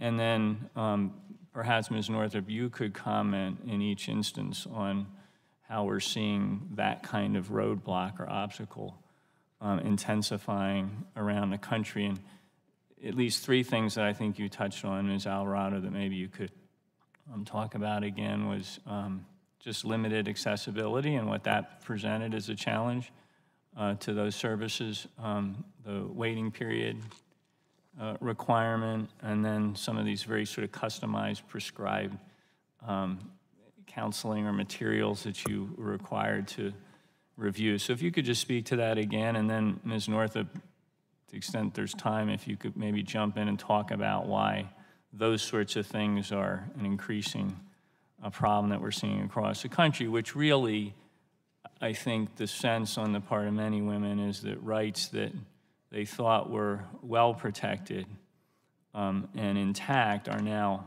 threatened, and that's generating, I think, a high level of anxiety across the country. So, thank you so much. I would like to first discuss the 24-hour waiting period. There were many 24 hours prior to the mandated 24 waiting period that Mr. Griffith described. So there was that prior to the actual procedure, 2 separate appointments. Because of healthcare access in North Dakota, there's only 1 clinic, which meant that the 2 weeks prior to deployment, there weren't any open availability appointments for not only the first appointment, but the second appointment as well. As a law enforcement officer, these restrictions that were put in place made me feel unsafe. I had to travel 300 miles out of Grand Forks, North Dakota, to a location that I did not know, to undergo a process that I did not entirely understand or know how expensive it would be, and I told no one where I was going. These put me at greater risk. These restrictions are dangerous for women and only serve to reinforce stigma.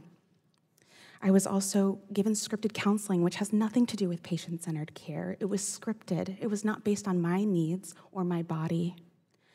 And then on top of that, I had ultrasounds, 2 separate ultrasounds, 2 separate appointments. And again, none of that was patient-centered care. Those are obstacles to health care because abortion is health care. Yes, and so the waiting periods that Ms. Alvarado talked about, 24-hour waiting periods, there's increasingly even 48 hours, even 72 hours, and they create a huge burden of travel on women and increased costs, time off from work, having to get childcare, and the like. She's also talked about the false scripted counseling, and again, we've been fighting those for years, doctors falsely having to talk about an untrue link between abortion and breast cancer, or between abortion and psychological issues, and now the new false counseling on medication abortion is reversible, which is not true. AMA is suing on that in North Dakota. And the forced ultrasounds, which are an insult to women. As the Fourth Circuit Court of Appeals found, it was a First Amendment violation to force doctors to perform an ultrasound and talk to the woman about the ultrasound against her wishes and needs. Thank you very much. I yield back. The gentleman yields back. Chair now recognizes the gentleman from Georgia, Mr. Carter, for his 5 minutes of questions. Thank you, Madam Chair, and thank all of you for being here. I want to talk about an area. Professor Collette, I'll direct this to you. I don't know if you've ever heard of Rankin, Georgia. It's in Effingham County in South Georgia. It's in the 1st Congressional District that I have the honor and privilege of representing. In Rankin, there's the Pregnancy Care Center of Rankin, and they offer a number of different services, including a free ultrasound to patients who are thinking about about having an abortion. And I had the opportunity, or my staff had the opportunity, to speak to one of the patients there. Her name was Paige. And Paige tells a story about how she was totally overwhelmed with what was going on. She was young, she was confused, and she was pregnant. And she visited the pregnancy care center and on the day that her abortion was scheduled and actually had an ultrasound. Paige ended up changing her mind and decided to keep the baby and not to have an abortion. And I mention this because, you know, this feeling of overwhelming uncertainty, I think, is certainly something that I would imagine happens to a lot of people in the same situation. So tell me how it is, in your opinion, Professor Collette, that a state that requires an ultrasound before someone has an abortion, that patients have a full understanding of their decision. How is that viewed as preventing a woman from accessing an abortion? Thank you, Congressman. I'm very pleased to have that question because there does seem to be some misinformation on that fact. According to Contraception magazine, a pro-reproductive rights peer-reviewed publication, over 90% of all abortion providers provide ultrasounds prior to abortions. They do so because, number one, they need to confirm that the pregnancy is intrauterine, that it's not ectopic, which is a major threat to women's lives in this country. It's one of the causes of maternal mortality. Number two, they need to confirm the gestational age because the gestational age of the pregnancy will determine what an appropriate technique of abortion is. For example, medical abortions or abortions using RU-486 are limited, according to the FDA, for the time period that they can be used, and in fact will be unsuccessful if used outside that time period in certain instances, and is teragenic, meaning it can cause birth defects.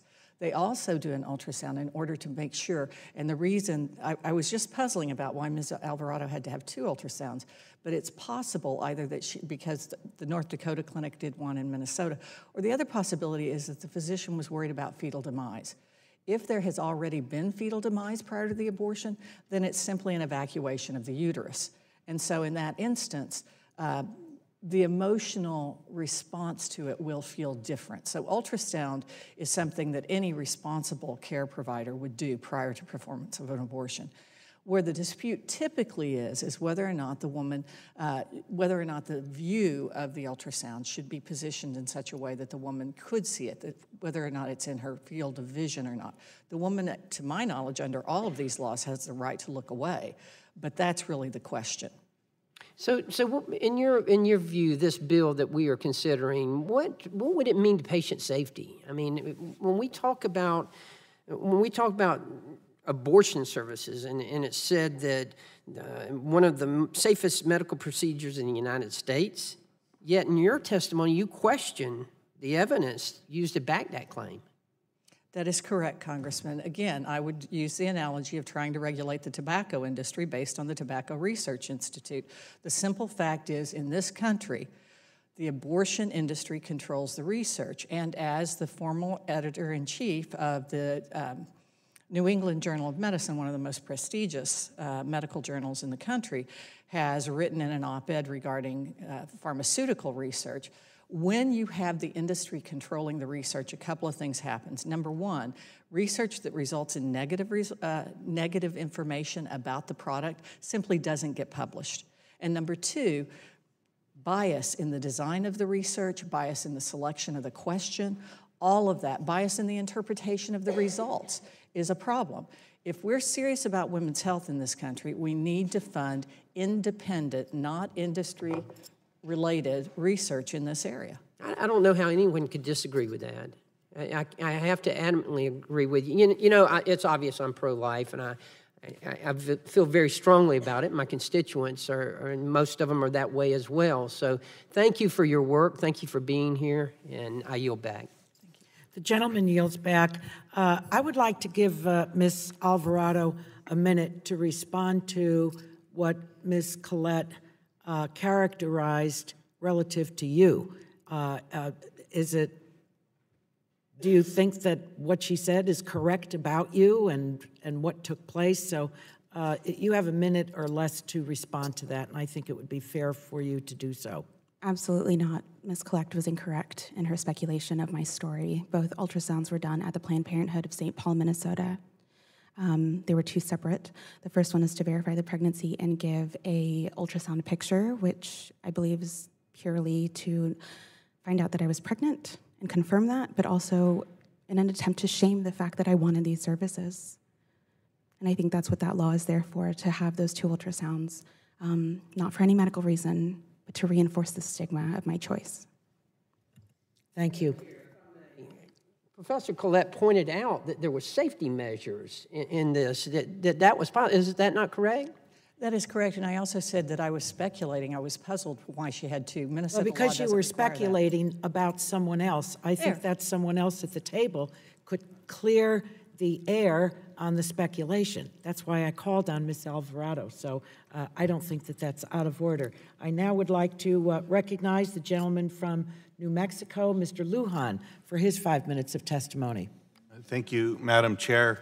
Last year, a U.S. District Court judge in Mississippi ruled that Mississippi's laws, quote, unequivocally, close quote, violated the 14th Amendment and found that the law demonstrated that Mississippi was, quote, bent on controlling women and minorities, unquote, and that the state professed interest in women's health was nothing more than, quote, gaslighting, close quote.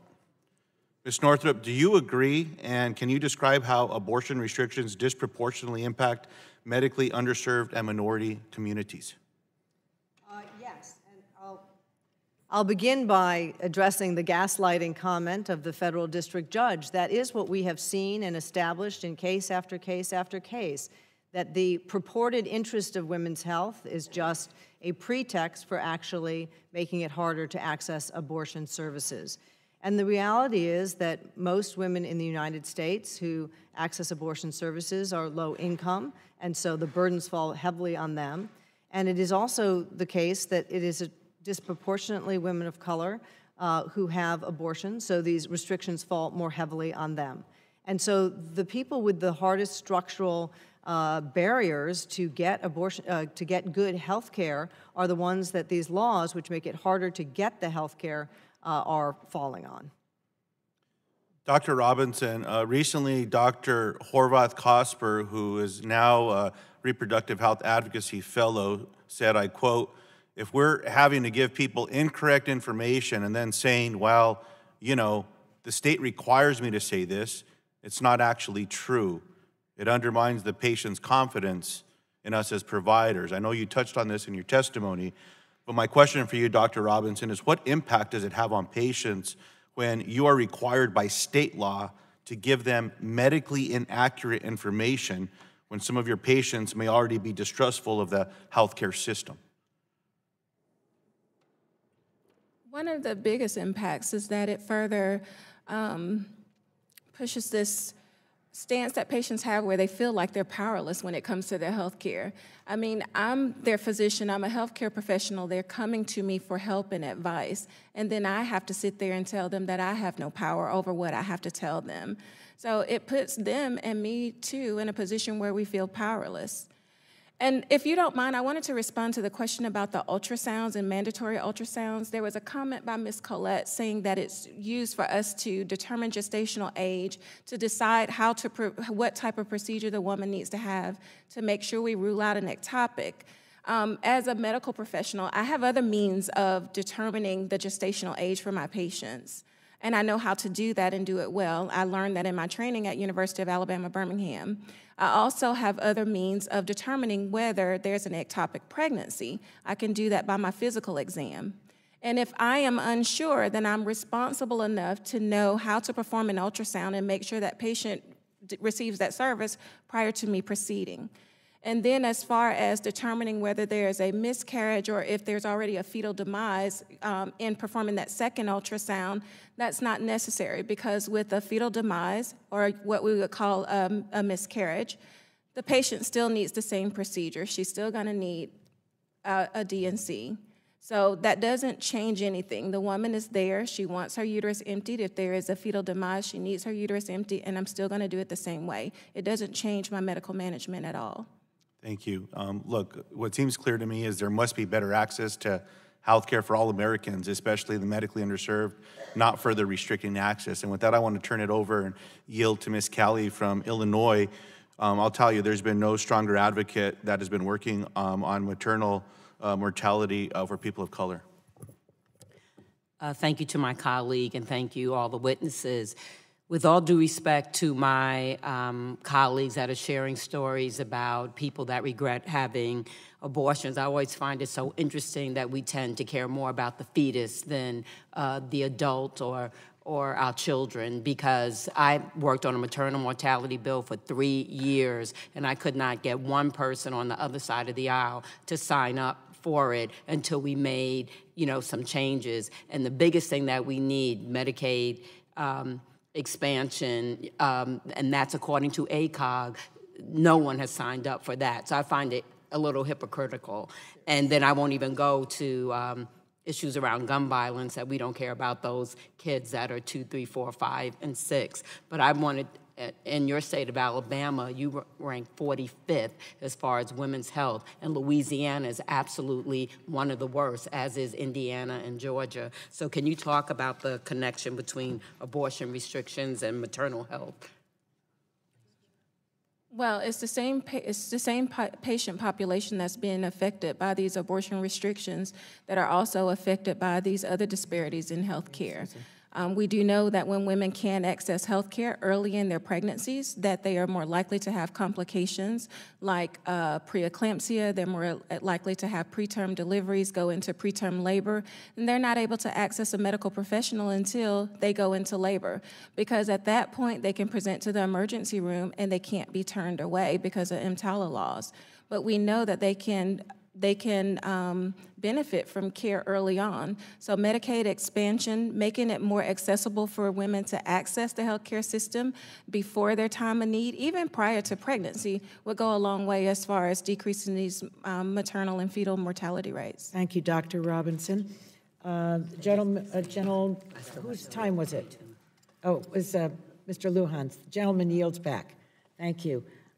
It's a pleasure to recognize the gentlewoman from Indiana, Ms. Brooks, for her 5 minutes of questions. Thank you, Madam Chairwoman, and let me thank all of the witnesses for being here. I think it is very important for everyone to listen to each other, to your stories, to your legal perspectives.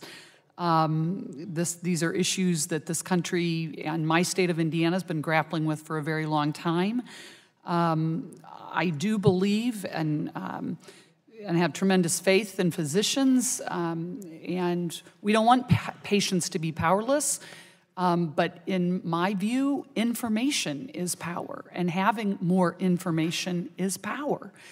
And having, in Indiana, I think we have some common sense laws that provide those reasonable protections, both to mothers and to the unborn, all while making sure that mothers and doctors are well informed on their options and on the choices before them. In Indiana, doctors do have to provide mothers with basic information about alternatives to abortions, including adoption, providing assistance about being a mother before performing an abortion procedure.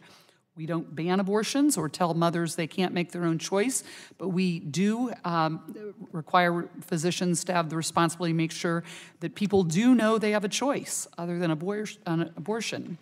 This bill, H.R. 2975, I believe, would restrict the ability of states to provide that sort of guidance to healthcare providers about these challenging discussions with patients. I'm also concerned that it would restrict the amount of information, which I do believe, again, is power for any patient, rules around, and Indiana's rules around late-term abortions. I'd like, while Ms. Northrup was asked by my colleague across the aisle, Ms. Matsui, clarifying what she thought this bill would do and would not do, I'd ask the other legal expert here at the table, Ms. Collette, would you please tell us what you believe H.R. 2975 would do and would not do? I'm sorry. Thank you, Congresswoman. Based on the evidentiary standard, it establishes a clear and convincing standard for the state's responsibility to show that, in fact, the limitation or requirement significantly advances the safety of abortion. Given the lack of clear data on many of these things, that standard cannot be met. The Supreme Court has recognized clear and convincing evidence is the highest standard of evidence that we impose for civil matters. In addition to that, the definition of significantly advances is not defined in the bill itself, but there is a direction to the courts to provide the broadest possible interpretation of the legislation. And so it would override the Hyde Amendment, and it would override conscience protections that might find refuge in RFRA or state RFRAs. It is a bill that would essentially eliminate almost every state protection that are afforded women against the malpractice or misconduct of others. For example, I cite in my written testimony a couple of cases where the abortion industry has gone to court to avoid informing public officials where a young girl has been the subject of statutory rape, become pregnant, and had an abortion in that instance. I represented the Kansas district attorneys in a case where that was alleged on the part. They argued that the girl had a privacy right not to have the public officials, the law enforcement officials, know that she was raped. Those sorts of laws probably would fall as well. Can you talk about Indiana law, for instance, requires parental consent for girls under the age of 18. Can you explain what some of the reasons are why states do put parental notification laws in place and why they've been found constitutional, and would this bill have any impact on that in your opinion? Those sorts of laws have been found constitutional where properly crafted. Many states have parental notification rather than parental consent. The court has only addressed parental consent in requiring a judicial bypass in cases where the girl's mature and well-informed, or in the alternative, it's not in her best interest to inform the parents. The reason the court has upheld these laws is because, number one, it's the common standard for almost every medical procedure that parents are involved in their minor children's decisions. So that's an important factor. But number two, they also recognize the benefit of the parent guiding the child in what the court calls the selection of an ethical and competent provider.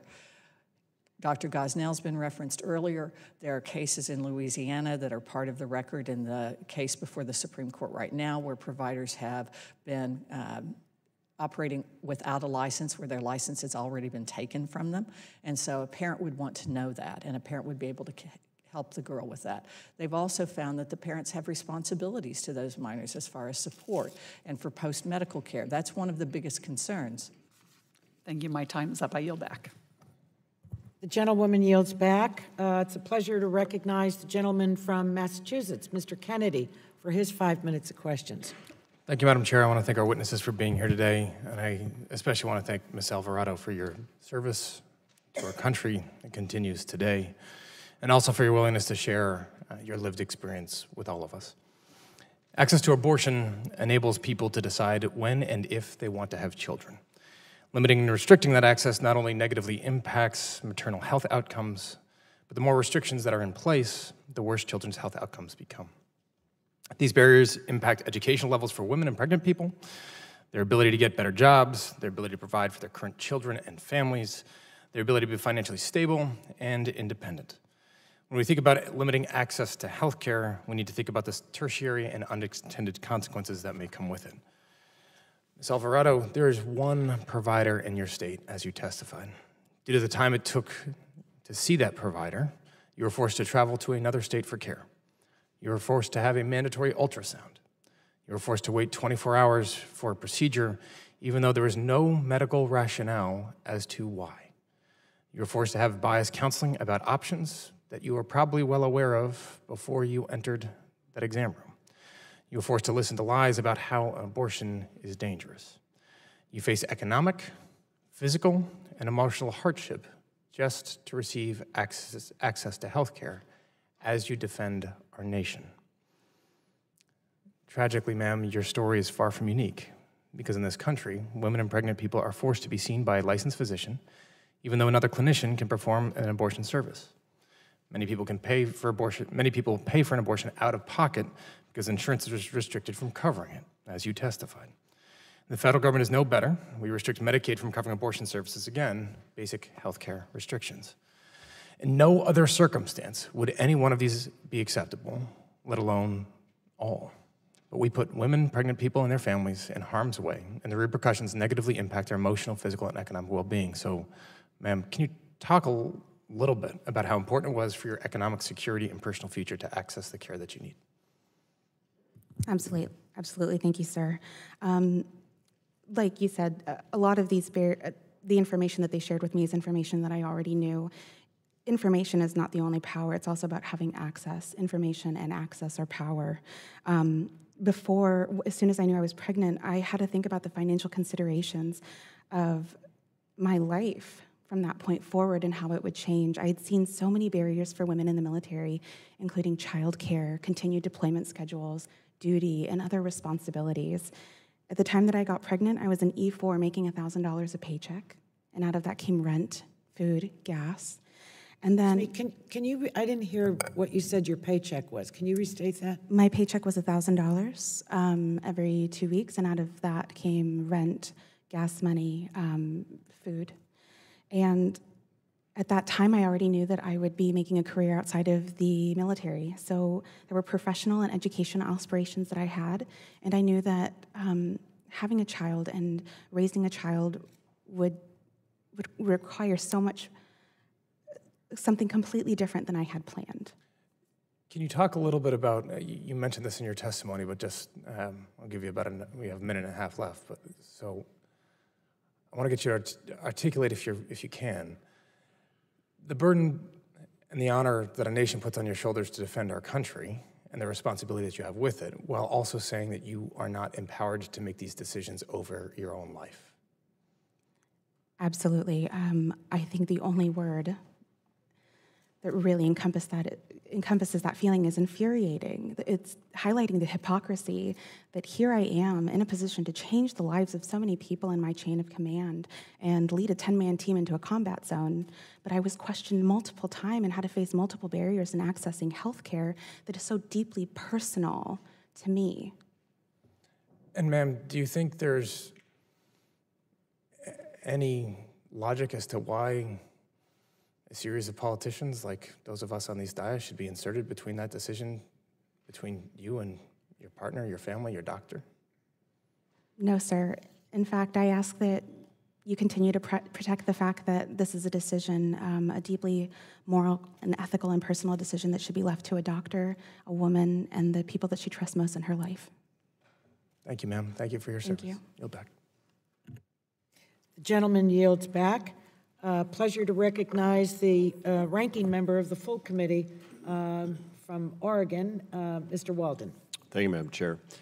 Professor Collette, Section 4E2 of H.R. 2975 includes a list of exceptions, including one which states the bill does not apply to, quote, insurance or medical assistance coverage of abortion services, close quote.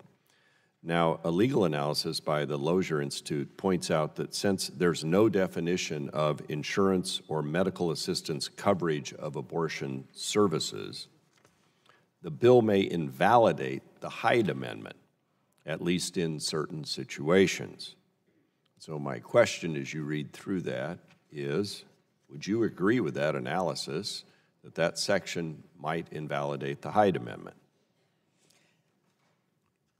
Congressman, it's quite possible, given the broad interpretation and the purposes of the bill, that a district court would rule that way. And what other federal laws and policy riders do you think could be overturned by this legislation? I know you spoke to some, I think, with Ms. Brooks, but what other things would be overturned you're aware of? Independent of the insurance aspect, I'm sorry, I misunderstood the question initially. I'm concerned that it will overturn things like the ultrasound law, like admitting privileges where there is a strong evidentiary basis, there is in Louisiana, things like requiring physicians to perform abortions. There are some states in which you don't even have to be a licensed medical professional to perform an abortion. Say that again. There are some states in this country where you don't even have to be a licensed medical professional to perform an abortion. It will also overturn things. Yes, Congressman. That's amazing. I didn't realize that. Yes, Congressman. And so there are also some, it will overturn limitations possibly on the use of RU 486. It will overturn certain informational requirements because abortion is, to my knowledge, the only surgery people, with the possible exception of vasectomies, that people seek out because of poverty, not because of a medical need for that particular surgery. It would overturn numerous other important safety regulations that women are protected by in this instance. And arguably, because of the health exception being undefined in the bill, it's possible that post-viability abortions would become essentially available at all times. Congress has received in the past testimony by abortion providers that they believe that a woman who is psychologically distressed with her pregnancy has a health condition that would justify a post-viability abortion. And define in layperson's terms post-viability abortion. Post-viability is an abortion that occurs where the child could safely be delivered and surrendered for adoption. Instead, the abortion provider actually goes forward and terminates that child's life. And how late in the pregnancy can that occur? As this committee has already heard, the standard age right now is accepted in the medical community is 23 to 24 weeks, although we do have some cases in which children before that have successfully survived. Right. And do you know off the top of your head what states don't require licensed medical providers to provide abortion? Vermont is an example, I believe, Your Honor. Okay, I'm sorry, Congressman. Yeah, we're not I'm judges used to up court. here. Yeah, thank you. Ms. Forney, in your testimony, you mentioned a Planned Parenthood clinic in St. Louis that had its license revoked due to safety concerns. Can you elaborate on that? Why was its license revoked? Please turn on your mic, if you would. Thank you. There were 75 medical emergencies that were documented at the RHS Planned Parenthood abortion facility. And then there was a new facility that opened across the river in Illinois, and in October of 2019, another incident occurred. The facility in Missouri has had numerous visits by ambulances taking patients out. I was there a couple of years ago, just on a Saturday morning praying with some folks, and we had an ambulance show up. I was shocked. I had never seen an ambulance at an abortion clinic, and the normalness with which it was treated was very concerning. Can you speak to the specific safety issues that were identified that caused the license revocation? Well, in the specific issues related to the license being revoked had to do with 4 women, 4 individual women specifically, that each experienced a major complication. And that's what brought this to the attention of the state authorities. My time's expired. Thank you all for your testimony, and Madam Chair, I yield back. The gentleman yields back. It is now, let's see, who's next here? The chair recognizes the gentleman from California, Mr. Cardenas, for his 5 minutes of questions. Thank you very much, Madam Chairwoman Eshoo, and thank you also to Ranking Member Burgess for having this important hearing today in the Health Subcommittee. I think it's so important for us to understand that listening to the impacts of these unfair and unnecessary and stigmatizing restrictions on women across our country is very important for us to discuss and for the American people to hear. My daughter Alina happens to be with me today, and she reminds me that nothing is more personal than choices about family, including how and when to have one. That is true no matter your zip code or the number on your bank account. I have been blessed with an amazing family, and at the same time, I have never had to experience a pregnancy, me personally, or any other complications or any other matters that a human being has to go through to have a pregnancy. I've never had to worry about becoming pregnant or face the health implications as a result of that. As a man, my health care is not picked apart and politicized because of judgments that lawmakers have about my personal circumstances or decisions. This is one of the many reasons that it is so important to listen to women, to truly hear their experiences, to follow their leadership on all of these issues. All the men in the world need to speak less and listen more. I'm a proud co-sponsor of the Women's Health Protection Act, And I'm so grateful for the leadership of Chairwoman Eshoo and all the other members who've signed on. I have a question to Ms. Northrup. Ms. Northrup, are you aware of any laws in our country, in the United States of America, that require a man to sleep on it or to think twice about a medical procedure that they choose to take, specifically to men? I'm not aware of any such laws. Okay, neither am I, and I've asked some of my colleagues who are very involved in many issues, and they just shake their head and say, no. As a matter of fact, I'm not aware of one.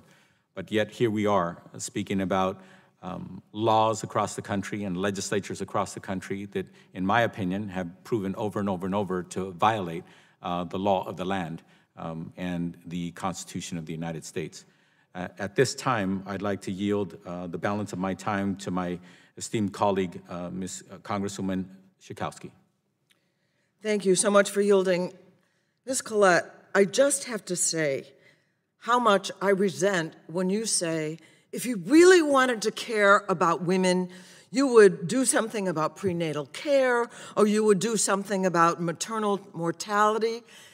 Women, on this side of the aisle anyway, have been working so hard to do exactly that. And the implication is very offensive to me that somehow we are blocking addressing these issues. And the idea of abortion, the abortion industry is controlling the data. Abortion industry.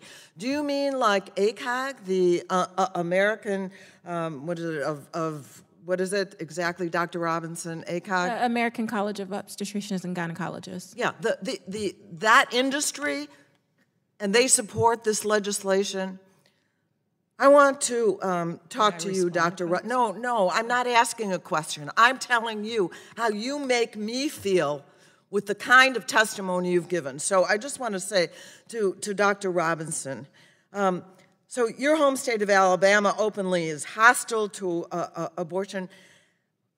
You said that you have to give false information. How do you get around? So then do you say, but the truth is, how do you deal with that? Well, I basically waste my time and my patients' time to give them the information that the state requires that I give them, and then I go back and tell them true medical facts based off of my training and experience. And there's this concern expressed around if this Women's Health Protection Act is passed, that patients won't get informed consent. We are trained as medical professionals to give patients that anyway. We don't need politicians to tell us or to dictate exactly what is told to a patient in the room. As an abortion care provider, I can tell you without a fact, I am not ashamed of any of the care that I provide, and I'm not scared to tell my patients the facts about the services that they're there to receive. And these patients are under no delusion about what service they're there to receive. Let me just ask you one more question, though. Are you in danger? We have heard about people who provide care, including abortions, being under attack and even worried about their physical danger. Absolutely. My physical person is in danger at times, and also my financial stability in my community, because my hospital sometimes will make it difficult for me to remain in the hospital and maintain hospital admitting privileges, because sometimes they just may be opposed to having an abortion provider on their staff, but they are harassed and the facility is picketed. And as far as my physical person, yes, I am in danger when they talk about abortion providers performing infanticide. The gentleman's time has expired, and I always hate to cut people off, but I've been generous on both sides of the aisle, and witnesses from both parts of the both sides of the issues that we're discussing today. It's now a pleasure to recognize the gentleman from Montana, Mr. Gianforte, for his 5 minutes of questions. Yeah, thank you, Chair. While my colleagues on the other side of the aisle seek to further undermine the rights of the unborn with this legislation, I want to tell a story about a young woman from Montana and her beautiful baby boy. For the sake of this story, we won't use her real name. Instead, I'll call her Amy. When Amy was in her early 20s, she took a home pregnancy test. When the result proves positive, she thinks long and hard about her options. Amy's a kind-hearted woman, who, in her own words, wouldn't hurt a soul, but is now weighing abortion as an option. Afraid of the unknown, her reasons for considering an abortion grow. The next day, Amy walks into a clinic to get another pregnancy test to verify the result of the night before. The results are confirmed, and an ultrasound indeed shows that she's carrying a 6-week-old child. The fears from the night before resurface. Through her tears, she asks a nurse, "What am I supposed to do?" as the weight of the decision comes crashing down on her. Comforting her, the nurse says, "Just give it 24 hours. Don't make any final decisions for at least a day." Amy waits a day. Then she waits another. 12 days later, she schedules another ultrasound and signs up for parenting classes. She decided to keep the baby. The advice to be patient that nurse gave allowed Amy the time she needed to realize her fears were just that, only fears. For her birthday, on May 20th, 2019, Amy gets what she will tell you is her greatest birthday gift ever: a happy and healthy baby boy. Amy's story is one of hope in the face of fear that acts as an inspiration for all of us. If it weren't for the nurse who counseled patients, it's a story that would have ended very differently. It's stories about nurses and clinics like this that I'd like to hear more about from our esteemed witness, Teresa Collette. Professor Collette, H.R. 2975 states that pro-life laws, quote, harm women's health by reducing access to other essential health care services. My question for you is, what options besides Planned Parenthood are there for women seeking comprehensive health care services? There are multiple resources, including some that are federally funded. So during the debate, I believe, over the contraceptive mandate in courts, since that was actually a regulation of an agency rather than a congressionally mandated situation, it was established that contraception is readily available to women throughout the country. I think at the time the cost of the pill was $10 and something at Walmart. First, you have all sorts of general clinics that'll provide that. Increasingly, even some of the doctors at some of the new models like urgent care are providing that sort of contraception access. Sexually transmitted diseases, also that testing is available. Usually the Department of Health in a state will have some clinics that are available to people as well. Okay, so suffice to say, women have options beyond Planned Parenthood. They absolutely do, and better options. Okay, thank you. And why would you say they are better options? Because Planned Parenthood, although it does report that a few of its locations offer adoption services, the actual numbers that are revealed in their annual report show that that's not an option that they actually proceed with, nor do they provide prenatal care beyond the most basic during the first trimester, whereas many of these other clinics will provide obstetric care throughout the pregnancy as well. Okay. In the last series of questions, my colleague, Ms. Schakowsky, addressed some comments to you. Is there anything you'd like to say in response? Certainly. The American College of Obstetricians and Gynecologists has never taken a position against abortion or recommended any regulation. There is a brief that's been filed in the Louisiana case that specifically gives the history of how the American College of Obstetricians has become politicized on this particular issue. Okay.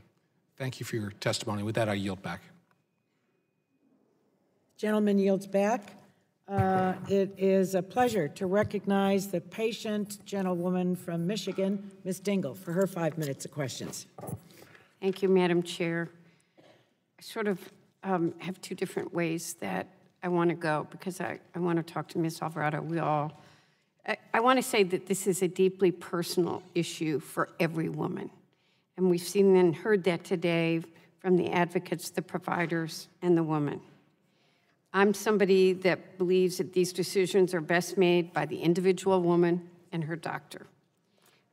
We owe each woman to treat them with trust and with dignity and to uphold that principle. Having said this, Ms. Alvarado, we all thank you for your service, no matter, I think there is nobody at this table that isn't grateful. And I'm looking at the pain in your face today, and I know how hard it has been for you to come and testify. But before I get to you, I'm going to do two things you're never supposed to do. First of all, go off script. Ms. Collette, and I appreciate, I know everybody here cares deeply. So, but when you say that this procedure is the only one that you know someone gets because of poverty, last week I was with a 24-year-old woman who'd been diagnosed with breast cancer and chose to have a double mastectomy because she couldn't afford her chemotherapy. So I think what too many people don't understand is that the number of women that have no option. In parts of my state, Flint, by the way, being one of them, the only place women who have no desire, they just need health care, the only place they can go is Planned Parenthood.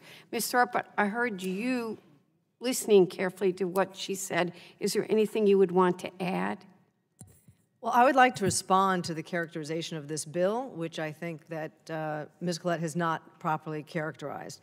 And again, I appreciate that we differ here about whether or not abortion should be safe and legal and a woman's decision. But what I don't appreciate is mischaracterizing, and I've been doing this for 17 years, leading the center, and over again, we're trying to, use these proxy fights. This bill is very targeted at the problem of unjustified medical burdens on clinics and patients that are not justified by medicine and science. It does not upend the Hyde Amendment. The Hyde Amendment is an unfair restriction on low-income women's access. There is a bill, the Each Woman Act, which importantly addresses that. This bill clearly excludes in its language, and that language is not tricky. It's very clear that it's not just Hyde, it's any kind of insurance that doesn't cover it. It was also suggested that doctors are going to have to provide abortions and that the objections that doctors can now make because they don't want to provide would be upended. That's not what this bill does. It's also been suggested that it's going to allow abortions at times that Roe versus Wade doesn't allow abortions. That's not what this bill does. It adopts the Roe standard. It is very targeted to address a problem at this moment, which is 450 laws that are shutting clinics, blocking women's access. And I just think it's important to debate what this bill does and not to confuse it with things that aren't true. Thank you. Ms. Alvarado, thank you again for your courage. And I had many questions, but because I wanted you to talk about your personal experience, but I'm going to ask you this. Ms. Collette states in her testimony that there's little, if any, link to reproductive health care access and a woman's economic well-being. Do you feel that this is accurate given your life experience? No, I'm able to live the life that I live now because of the decisions I made at 22. The access, I'm sorry, how do I say this? I had to travel outside of my state with balancing many restrictions and trying to pass those in order to make a safe healthcare decision for myself. And that decision has now led me to the life that I live now. I was able to complete an education, gain in a beautiful career, and meet my partner. And that was all because I was able to make a safe decision for myself. What would you say to the state legislators that are passing these laws from your own personal experience? That their philosophical beliefs and these restrictions that they impose on women are not for the women at all. These are only obstacles to health care, and women deserve to make the best choice for themselves. I yield back, Madam Chair. The gentlewoman yields back. I now would like to recognize the gentlewoman from, no, that's not right. Do we have? No, he is. That'd be South Carolina, ma'am. Well, let me just note that we have, I think, just one member left here that is waving onto the committee. But because you're not a member of the subcommittee, we need to take all the subcommittee members before you. And then I'd be glad to recognize you, Mr. Duncan. So the gentlewoman from Illinois, Ms. Kelly is recognized for her 5 minutes of questions. Thank you again to the witnesses for being here today. Due to restrictions on access to abortion care, many women must travel long distances, furthering delaying their access, as we've heard today, to care and increasing their risks to their health. As various states seek to decrease access to care by implementing harmful restrictions, many women must cross state lines to places like where I live in Illinois to receive care. It should not be difficult for women to have access to the constitutional care they need and are entitled to, and I'm proud that my state has trusted women to make these decisions for themselves. I want to talk about the implications of abortion access on women's long-term health. When access to abortion is restricted, we know there are negative health outcomes that can result, harming communities who already face the most challenges to accessing care, as we've heard already. A groundbreaking study from the University of California, San Francisco, found that women who are turned away from accessing abortion and forced to carry an unwanted pregnancy to term are almost 4 times more likely to live below the federal poverty line. Ms. Northrup, are you familiar with this study? The study from USC? Yes. UCSF? Can you describe the findings of the study and what it means for women's long-term health outcomes? Yes, and we have cited this in our submitted testimony, that the study that looked at women who were turned away, who were unable to access abortion care, that they had higher incidence of being in poverty, that they had higher challenges with meeting their basic needs in terms of housing and other economic needs, and that they did not have, that overall, when they looked at women turned away or not turned away, the issue about psychological health was not impacted on the women who were able to access. And also, it's my understanding that women who are unable to terminate unwanted pregnancies would stay with violent partners longer, putting them and their children at greater risk. That's right. It was a very important finding of the study that women were more likely, if they were turned away, to stay with violent partners. And we just discussed the impact on economic security. And I, again, want to thank you for sharing your story with us, and you, Ms. Forney, for sharing your story, and Dr. Robinson for sharing your story. I know it's not easy, and I want to say something about myself, that I'm a pro-choice person that is pro-life. You know, the thing that if either you're, you know, pro-life or pro-choice, I'm pro-life, but I believe in choice. Thank you. I yield back. Gentlewoman yield the remainder of her time to me. I appreciate it. I think it's very important to set down, first of all, to Congresswoman Kelly, the UCSF study I raised in my opening statement, and it's wonderful that you highlighted it and underscored it again, because it contains very important information. I think it's important to set the following down as part of the record here. Studies show that contraceptive access is responsible for 1/3 of total wage gain women have made since the 1960s. And while I found your response, Ms. Collette, to I believe Mr. Butterfield asking you if you believed in contraception, and it was interesting for you to share with us that you are post-menstrual, you didn't answer the question. Contraception is one of the answers to what is problematic in our country. And there is an entire movement against contraception. There is. When the Republicans were in control many years ago, they removed, with a House vote, contraception coverage in the health care coverage that members of Congress had. It was corrected later on. So I think it's very important to put that on the record.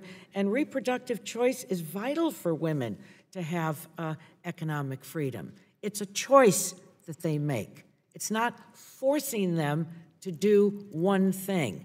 They have a choice. It can be a spiritually, in the lane of spirituality. It can be many things, but it is a choice. And So the whole issue, I think, that has been, some of our witnesses refuse to talk about contraception, but I think that it is really in the center of this discussion in this debate. I now would like to recognize the gentleman from California, Dr. Ruiz, for his 5 minutes of questions. Thank you very much. A 2019 article in the Journal Obstetrics and Gynecology described the consensus guidelines for obstetric and gynecological care in the United States and brought together a broad group of clinicians, consumers, and representatives from accrediting bodies to review the available evidence and clinical practices to develop an evidence-informed policy. The report concluded that, quote, requiring facilities that perform office-based procedures, including abortion, to meet standards beyond those currently in effect in all general medicine offices and clinics is unjustified based on this thorough review and analysis of available evidence, unquote. I would like to request unanimous consent to submit this article for the record. Indeed, the authors noted that, quote, false concerns for patient safety are being used as a justification for promoting regulations that specifically target abortion, unquote, and that, quote, targeting specific procedures based on ideology rather than evidence sets a dangerous precedent for the regulation of medicine, unquote. Dr. Robinson, are you familiar with this article? Yes. It seems clear to me that the restrictions on abortion care placed by some states, presumably under the label of, quote, safety, are not actually based on evidence or clinical guidelines. Would you agree? I agree, that's correct. Okay. What precedent does it set for medical standards not based on any evidence or clinical care guidelines to be imposed on medical procedures? Well, one of the things that we do see is that it reduces options for patients. It sets a standard where me, for instance, as an obstetrician gynecologist, I can't offer all options to my patients because it's being restricted according to political interference. And so you agree with the journal authors that this sets a dangerous precedent for the regulation of medicine? It does. How does that influence outcomes in patient care? Well, if politicians or regulations like this are dictating what we can do as providers, then it puts patients' health at risk. It takes options that are viable options that are really pertinent for a patient's health care. It takes them off the table. I talked earlier about one of the patients that I took care of in the hospital who, because of these regulations, abortion care is very restricted in our hospital. A patient who needed to have an abortion, and sometimes these patients, they present to our outpatient clinics, but they really need inpatient care. I don't have that option, and these regulations only limit it more. According to the authors of this journal article, the panel of medical experts found that abortion procedures should be treated the same as comparable medical procedures in primary care and gynecology, based on medical evidence and expert-driven clinical guidelines. It's what we do in medicine. I'm a doctor. It's, you know, you have your peers review what's best in terms of evidence given the experts' recommendations to produce these guidelines. Do you agree? And if so, can you discuss with the committee why you feel this way, that abortion procedures should be treated the same as comparable medical procedures in primary care and gynecology based on those that evidence? I think the best way to highlight that is to look at some of the examples that we've talked about today. Because we're not treating abortion and contraception in the same way that we're treating other areas of medicine, we're seeing clinics close. For instance, Planned Parenthood clinics that serve a lot of patients that do more than just abortion care. They provide contraception. Many women go there for just their preventative health services. And because of the way we look at abortion and contraceptive care here, we have Planned Parenthood clinics that can no longer take care of patients that receive state funding, like Medicaid funding. And I know that Ms. Collette, she mentioned that you have federally qualified health centers and urgent cares that can see these patients. The one thing about it is a lot of these centers are not looking at the patient populations that centers like Planned Parenthood are serving.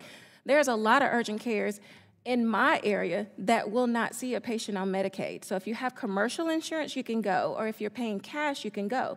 But those patients who are already financially underprivileged, they don't have the option to just go there and pay cash. And urgent cares, a lot of them don't take Medicaid.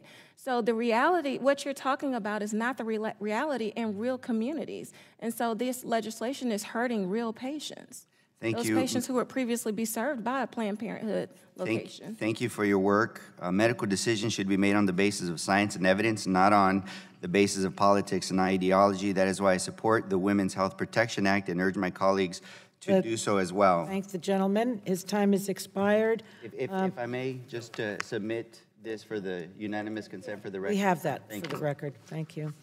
The chair recognizes the gentlewoman from California, Ms. Barragan, for her 5 minutes of questions. Thank you. I want to thank the panel for being here. Ms. Alvarado, I want to thank you for sharing your very personal story with us, for your testimony. That was just very moving. This issue is very personal. I'm the youngest of 11 kids. And when I was very young, my sister, one of my sisters got pregnant at 15. And my other sister got pregnant at 16. And my third sister also got pregnant at a very young age. And two of my sisters, one at 15 and one at 16, made a very personal decision to give birth. My third sister made a very personal decision that it wasn't time for her, and she wasn't ready. And it was an important life decision that all three of my sisters made. And if I talk to them, they'll tell you how grateful they are to have the ability to make a choice. And so you coming forward today and sharing your story is not easy. Because when I've had this conversation with my sisters, they've told me that it wasn't easy. And so having you here today means a lot, because I believe it's important that other women, regardless of age, but especially our young people, hear from people like you. And I just want to give you an opportunity, if there is anything that you want to add based on your own personal experience or perspective, to emphasize why it's important that we hear from people like you and people like my sisters talk about the issue of reproductive health care and the importance of having a choice. Thank you so much for sharing as well. If I could just address that my story of no regret and the story that Ms. Forney shared of regret, they live in the same world, they coexist.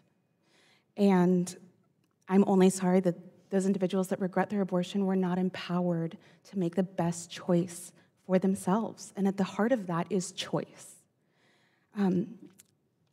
Of the women that do have an abortion, 95% of those women do not regret their abortion. And I am part of that majority. And I think that the only way moving forward is to trust and empower women by giving them access without restrictions. Right. Well, thank you. I also, Dr. Robinson, want to thank you for bringing up Planned Parenthood and clinics that are just so critically important, especially in communities like mine. I represent a district in South Los Angeles that includes areas like Compton and Watts. There's only 4 districts that are poorer in California than my district. And when I was a child, after seeing my 3 sisters go through what they went through, I decided that I would have to find a clinic, much like a Planned Parenthood. Back in those days, we looked through the yellow pages, and I found a clinic, and I'll tell you, I was afraid to tell anybody that I was even going to go seek advice on what options there were. But I remember walking in, and I remember being welcomed and being told my first question was, how much is this going to cost me? I didn't have a lot of money, and I was told it was a sliding scale, and I didn't have to pay. But it was just so important as a young person to have that opportunity to go and get access to health care. People think, oh, well, there's health care everywhere. You can go wherever you want. But there's many people in low-income communities and communities of color that don't have the access to health care. And access is something that we've been fighting for. And it's not as easy as going to wherever you want, especially not when you're 14 or 15 and you just want to go get advice and get some guidance. Dr. Robinson, we've talked a lot today about how trap laws are medically unnecessary requirements imposed on abortion providers and women's health care centers. Can you maybe elaborate a little bit on the hardships that low-income women must face in states that have the trap laws? Well, we know that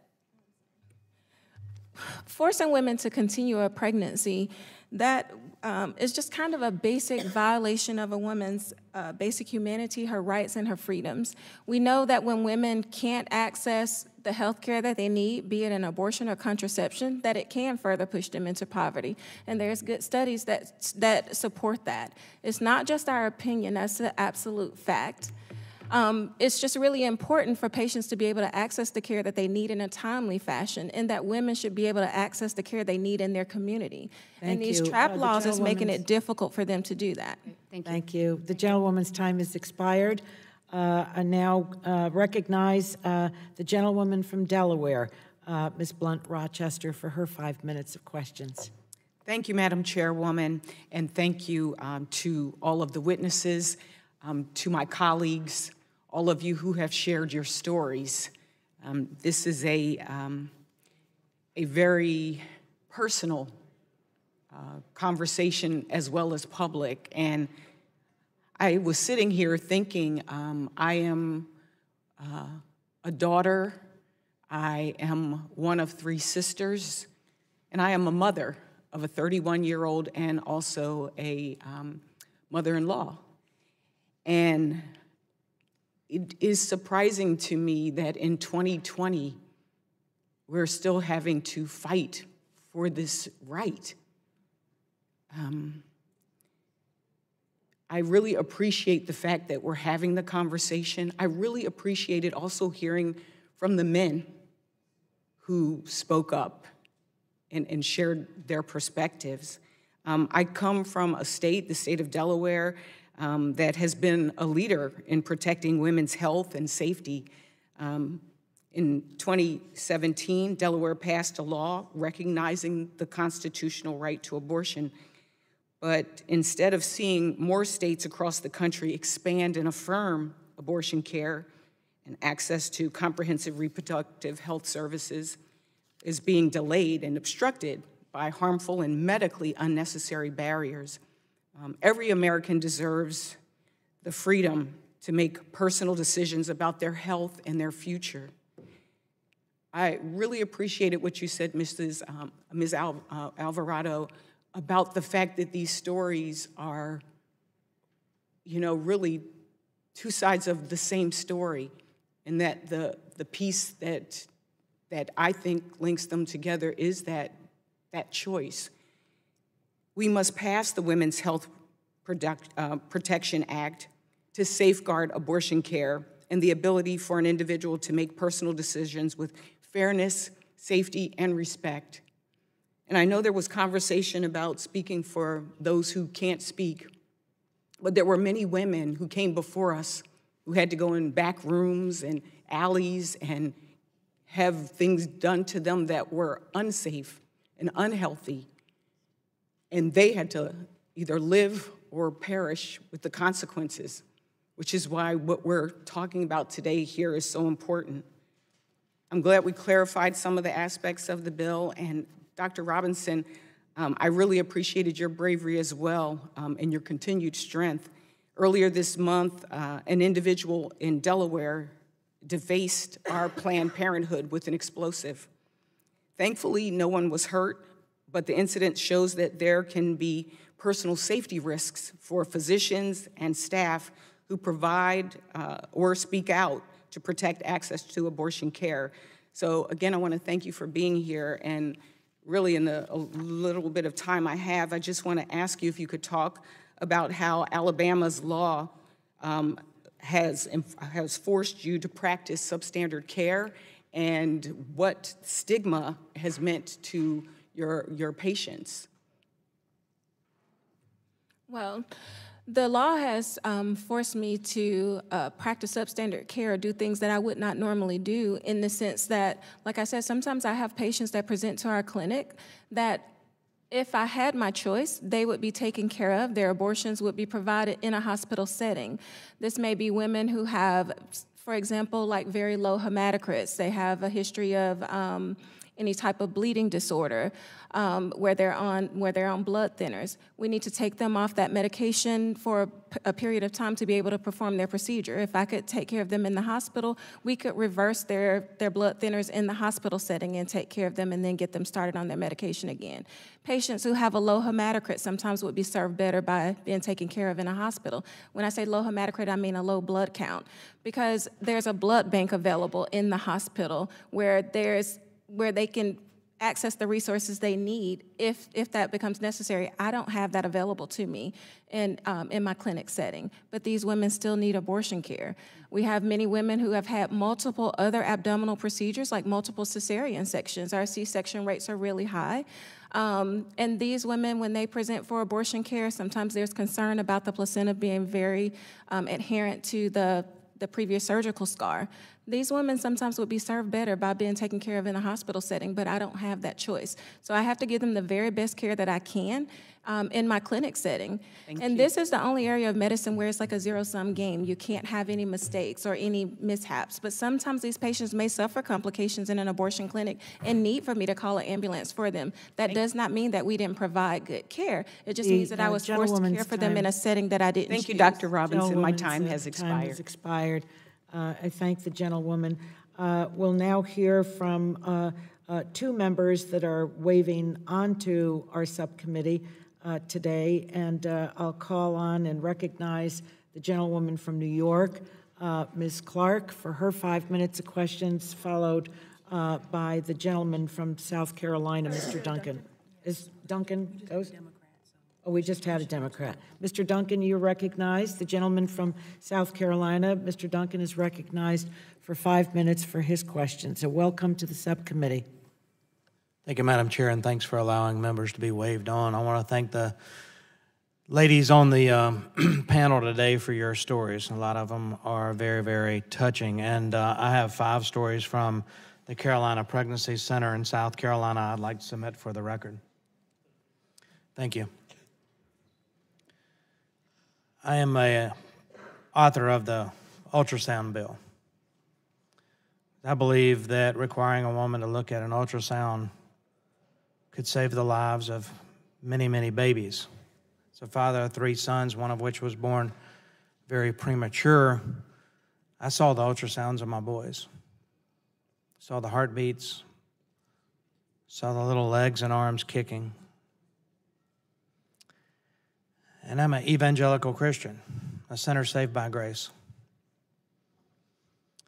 And I want to read some scripture because as a Protestant, I've studied the Bible not nearly as much as I should.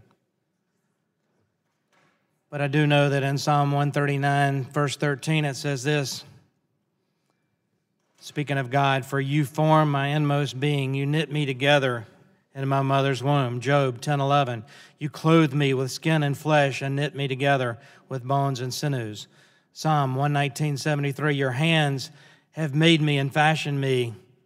Give me understanding to learn your commandments." Ecclesiastes 11:5, "As you do not know the path of the wind or how the bones are formed in a mother's womb, so you cannot understand the work of God, the maker of all things."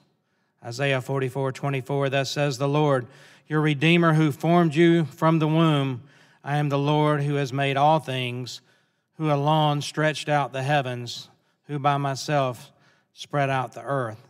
See, in Genesis, God says, Let us make man in our own image and our likeness, after our likeness, and let them have dominion over the fish of the sea, over the birds of the heavens, over the livestock, and over all the earth, and over every creeping thing that creeps on the earth. Genesis 1:26. What that tells me is that as we're being stitched together in our mother's womb, we're created in God's image, and that God is in the womb as well. And when that baby, that little boy or little girl has his life taken in the womb, God is in there, present for that murder. Scripture says we're made in the image of God. Are we made in the image of God while we're stitched together in our mother's womb, or after we take that first breath of life? When does that happen? To me, it happens at conception, because God knows me, knows us as we're there. I guess I'm here today to speak on behalf of the little boys and girls that are killed in the womb as those forceps are reached in and that back of the neck is pinched and brains are sucked out, parts are pulled apart.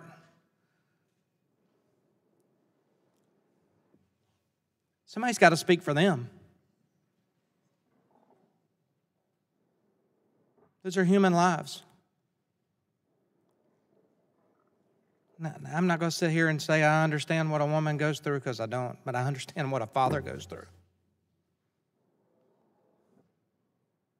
I understand what a father goes through who had a premature son who was in an incubator and I couldn't get my hands on him to hold him, and how my arms ached wanting to pick up my son and hold him, not knowing whether he was going to live or die.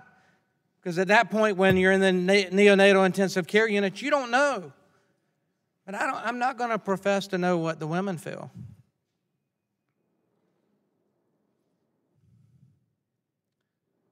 But the little boys and girls in the wombs, they're feeling pain. We can kid ourselves that they're not. But they're human lives and they feel pain. Ms. Forney, I wasn't present for your story earlier, but my staff told me. And I want to thank you for that. One quick question in 19 seconds. If a woman is required to look at an ultrasound, do you think more lives would be saved? Absolutely. Data proves that out. Ms. Collette, if a woman has to look at an ultrasound, do you think more lives would be saved? I think the data is not conclusive on that question. It depends on where the ultrasound is performed. Thank you all for being here. Madam Chair, thanks for being waved on. I yield back. I would like to revisit something. I didn't catch what you said that you would like to place in the record. Can you? We'll review it. Thank you very much. And thank you for joining us at the subcommittee. We have, let's see who is next. The gentlewoman from New York, Ms. Clark, is recognized for her 5 minutes of questions. Let me thank you, Madam Chair, for giving me the opportunity to wave on today. As Vice Chair of this committee, this is a very, very important subject matter that we must confront in the 21st century. We have a constitutional law. And at the end of the day, we're still engaged in a debate that pulls at every one of us. Let me say that I'm in full support of the Women's Health Protection Act. Full support, full stop. The first Planned Parenthood facility was opened in my district, Brownsville, Brooklyn. That's right. And I believe in choice. The choice is whether you want to bring a life into this world and your circumstances support that, or the choice to have abortion care because your circumstances demand that. And when we get to the point where we're imposing upon our fellow Americans, women in particular, our preferences, we are going down a pathway that we should have evolved out of centuries ago. So let me thank you again, witnesses, for being here today. I want to talk to you about the provision of abortion care and what state bans are really about. We know that abortion is a safe medical procedure, and yet targeted regulations on abortion providers, often called trap laws, make providing abortion care more difficult, but not any safer. According to a 2018 report by the National Academies of Sciences, Engineering, and Medicine, abortion is safer than childbirth, colonoscopies, certain dental procedures, plastic surgery, and tonsillectomies. Madam Chair, I ask unanimous consent to put this report into the record. However, we have seen hundreds of state laws and restrictions that single out abortion care under the guise of safety that seem more focused on making access to abortion care more difficult.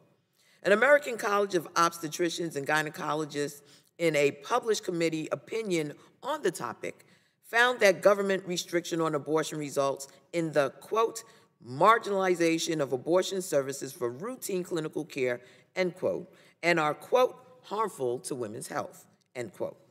The same National Academy study found that the greatest threat to the safety and quality of abortion are unnecessary government restrictions. So my question is to you, Dr. Robinson. Will you discuss the safety profile of abortion in relation to other routine medical procedures like colonoscopies, tonsillectomies, or plastic surgery? Abortion care is very safe. The risk of women having a bad outcome or having a complication with an abortion is less than 1%. According to the CDC, it's less than the chances of having an adverse reaction to a penicillin shot.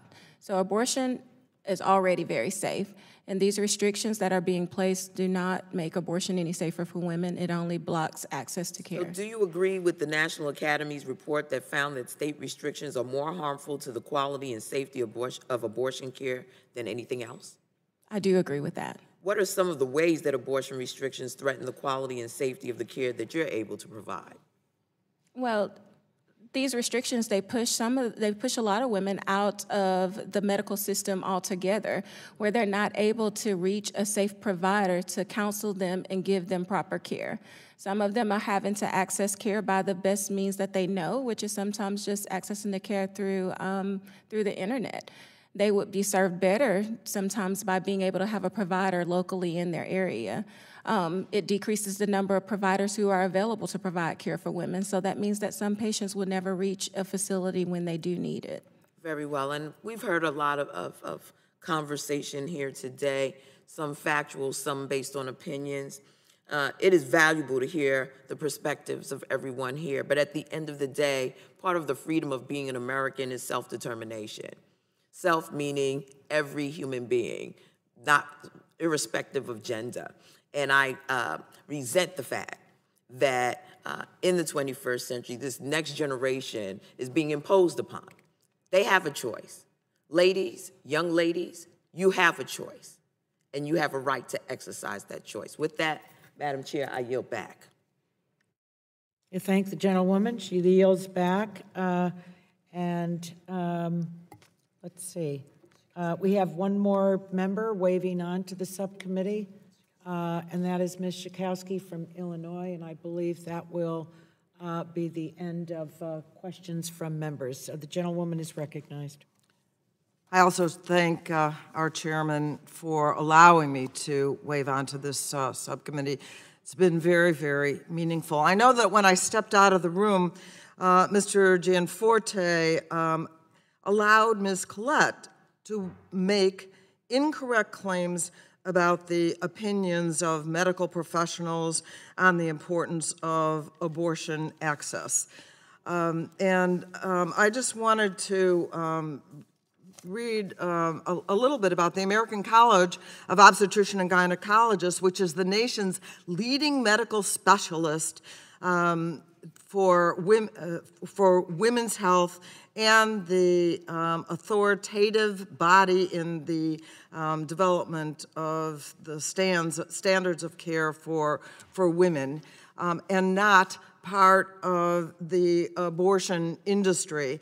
And I am just wondering if Ms. Northrup or Dr. Robinson, can you clarify, maybe once and for all, probably not once and for all, what medical professionals have said about the legislation that we're talking about today? Dr. Northrup, Ms. Northrup first. Well, what I can say is about what medical professionals have said about the type of laws that the Women's Health Protection Act would address, which is that both ACOG, as you've talked about, and the American Medical Association have taken positions against many of these laws because they're not based on medicine and they're not based on good care of patients. And I would also just point to the American Medical Association has a brief in the Supreme Court case, along with 13 other professionals, in which they are very clear when they talk about the admitting privileges law that the Supreme Court look at. It's not medically necessary. Abortion is a safe medical procedure, and nationwide they say patients are being harmed by medically unnecessary restrictions on abortion clinicians. The American Medical Association doesn't take a position on whether its members should or should not provide abortions, but they take a position on these types of regulations that are not based on science and medicine. And Dr. Robinson, are you part of the abortion industry? Is there some such thing as the abortion industry that is pushing a skewed view of the health care that you provide? No, I'm part of the American Medical Association, the American College of Obstetricians and Gynecologists.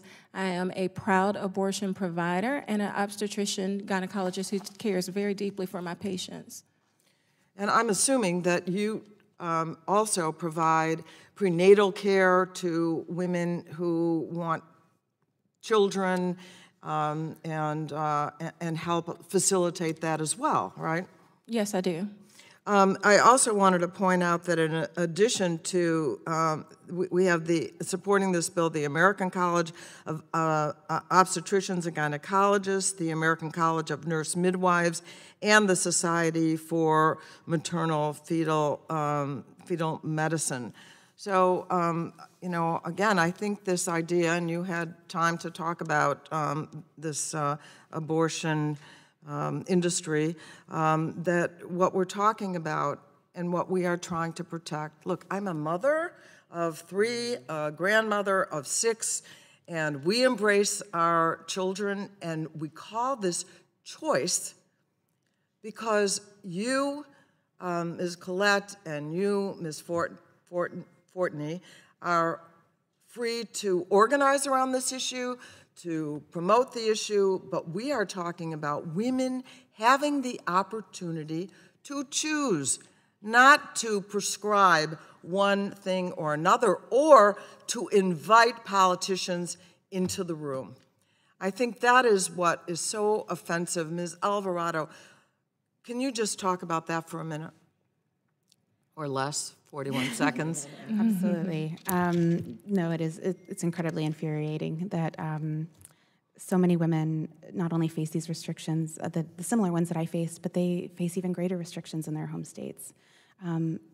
Abortion access is health care, and women are capable with their partners and their doctors, if they so choose, to make the decision to access this health care. Yes. I know it must be frustrating to some. This is a pro-choice House of Representatives, and all the polling suggests this is a pro-choice nation. And I yield back. Gentlewoman yields back. I see that our colleague from Pennsylvania has joined us. Welcome to the subcommittee, waving on. Mr. Doyle of Pennsylvania is recognized for 5 minutes of questions, and you may proceed. Thank you very much, Madam Chair. First of all, I want to say thank you to all of our witnesses here today. I want to especially thank Ms. Alvarado for your service to our country, which includes your testimony here today. Your story is one that I really hope has resonated with my colleagues on both sides of the aisle, and I hope has made everyone on this committee think about our own history, our hopes and plans for our families, and most importantly, how we treat our neighbors. I, for one, am a co-sponsor of the Women's Health Protection Act because I believe that we need to treat our neighbors, women across America, with basic respect that allows them to make the best health care decision that is best for themselves and their families without interference of the state or federal lawmakers. So with that said, I know that I'm the last person to speak here today, and you've all answered a lot of questions. I'd just like to start by asking both Dr. Robinson and Ms. Northrup, are there any false or misleading claims that you've heard here today that you'd like a few minutes to clean up or correct the record on? Anything you'd like to add? I want to give you some time if there is. Yes. One, the implication that women, when they come in to have an abortion procedure, that these women, that they may need additional time. I am the physician. I have the opportunity to establish a rapport with my patients. I have the insight to know those women who may need additional time. And these patients, after we counsel them, even though we have a mandatory 48-hour waiting period, there have been times when I've talked to a patient and have told her that perhaps she needs to go and take a little bit more time and come back. I don't need the state to put that restriction in place for me. I'm already doing that for my patient. So every woman that comes through the door for an abortion doesn't necessarily leave with an abortion. Sometimes they're really just coming because they need someone to talk to. And we're doing that already in our center, and we're doing it well. Thank you. Ms. Northrup, do you want to add anything?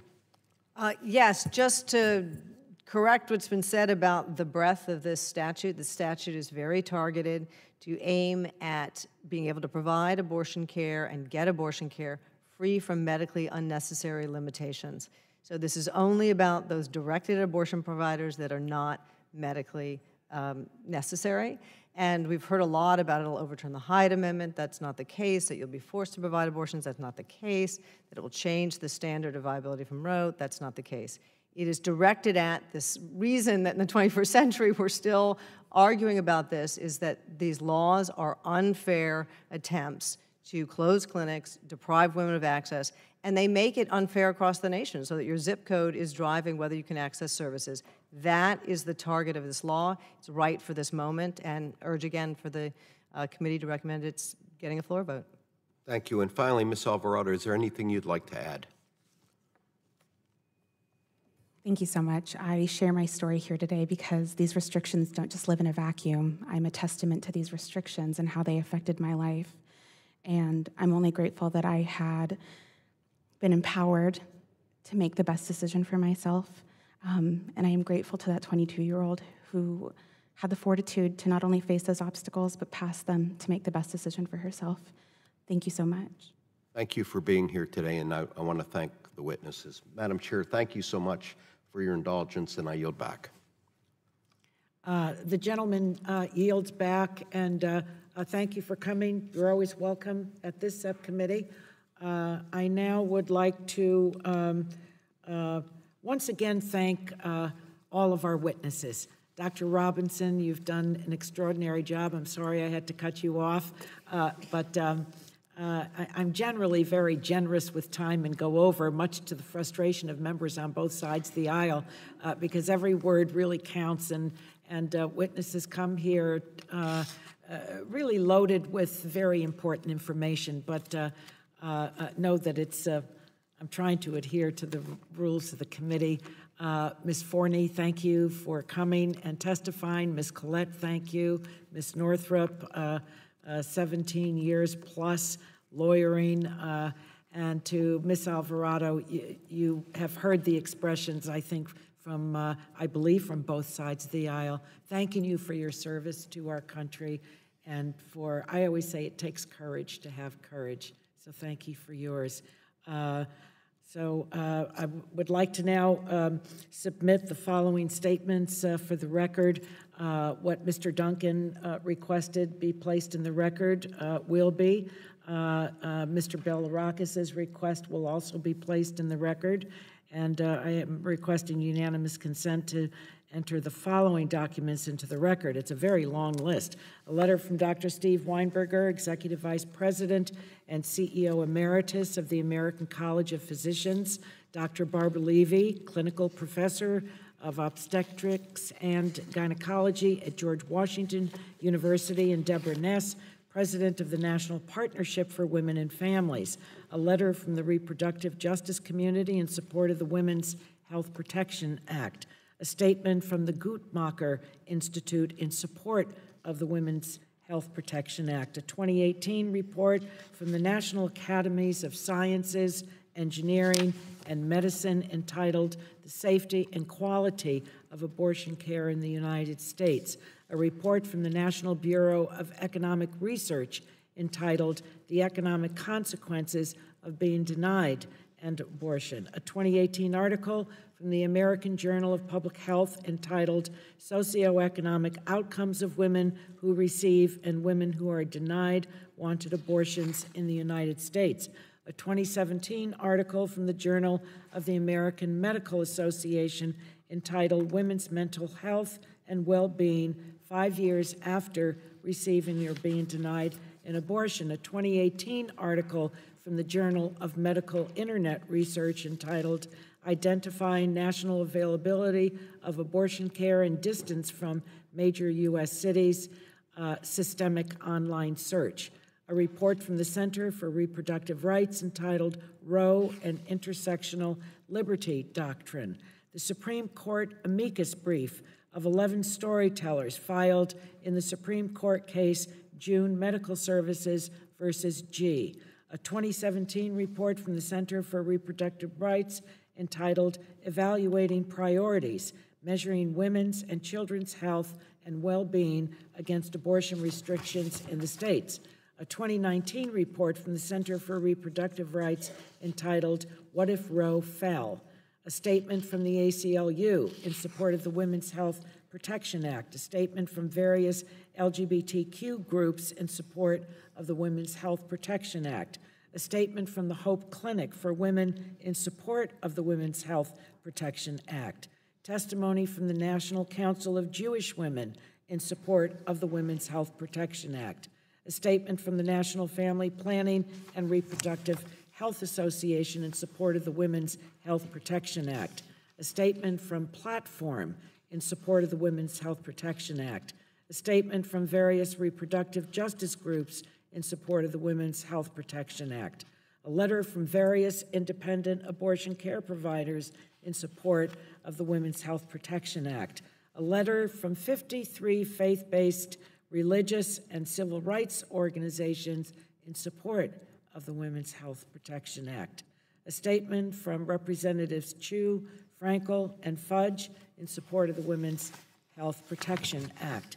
A statement from Kristen Clark, President and Executive Director of the Lawyers Committee for Civil Rights Under the Law in support of the Women's Health Protection Act.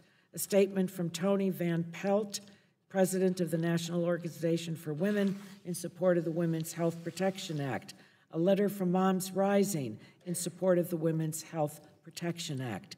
Testimony from Martin H. Wolf, Director of Sustainability and Authenticity for Seventh Generation, Inc., in support of the Women's Health Protection Act. A letter from 14 state attorneys general and the Attorney General from the District of Columbia in support of the Women's Health Protection Act. A letter from the Freedom from Religion Foundation in support of the Women's Health Protection Act. A letter from the Women of Reform Judaism and the Religious Action Center of Reform Judaism in support of the Women's Health Protection Act.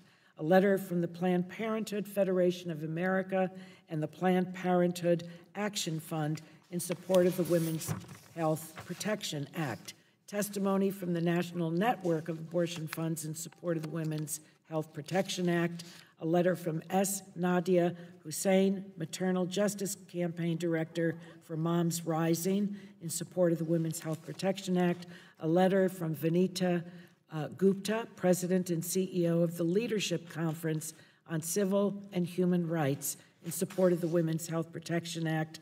a letter from Catholics for Choice in support of the Women's Health Protection Act, a letter from NARAL, Pro-Choice America, in support of the Women's Health Protection Act, testimony from Leila Alba-Fazli, Director of Federal Reproductive Rights at the National Women's Law Center, in support of the Women's Health Protection Act, a statement from the American College of Obstetricians and Gynecologists in support of the Women's Health Protection Act, a 2019 article from the Journal of Obstetrics and Gynecology entitled Consensus Guidelines for Facilities Performing Outpatient Procedures, Evidence over Ideology, a letter from 5 law professors in support of the Women's Health Protection Act, a compilation of 114 abortion stories. I believe I mentioned this right off the top, submitted by Representative Bilirakis, an abortion story from Elizabeth Gillette, an abortion story from Pam Thompson, an abortion story from Terry Nordone, a press release from the Susan B. Anthony list dated February 12th, 2020, a letter from March from Life Action opposing the Women's Health Protection Act, a statement from Americans United for Life opposing the Women's Health Protection Act, the Supreme Court amicus brief of Priests for Life and Rachel's Vineyard, followed in the Supreme Court case June Medical Services versus G, an article by Thomas M. Mesner, JD, entitled The Women's Health Protection Act of 2019, 10 Things You Need to Know About H.R. 2917. So without objection, so ordered. And go ahead, you're recognized. You've covered most of them, but also a unanimous consent request to add a legal analysis by the Charlotte Lozier Institute, and just to be certain on the Susan B. Anthony list, press release entitled House Democrats Hold Hearing Promoting Abortion on Demand. So ordered. So I'd like to remind members, there are all of, 3 of us left here, that pursuant to committee rules, we each have 10 business days to submit additional questions for the record. I certainly plan to do so, to be answered by the witnesses or witness who has appeared.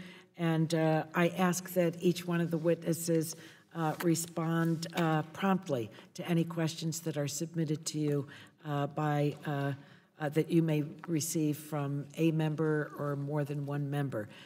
So thank you again to each one of you. We have not taken a break. You've been at the table as long as I have for almost, almost 4 hours. And thank you to everyone that is in attendance here today. I think everyone has really comported themselves with a great deal of dignity, with professionalism, and as chair of the subcommittee, I wanted to recognize all of you for doing that and thanking you. With that, the subcommittee is adjourned.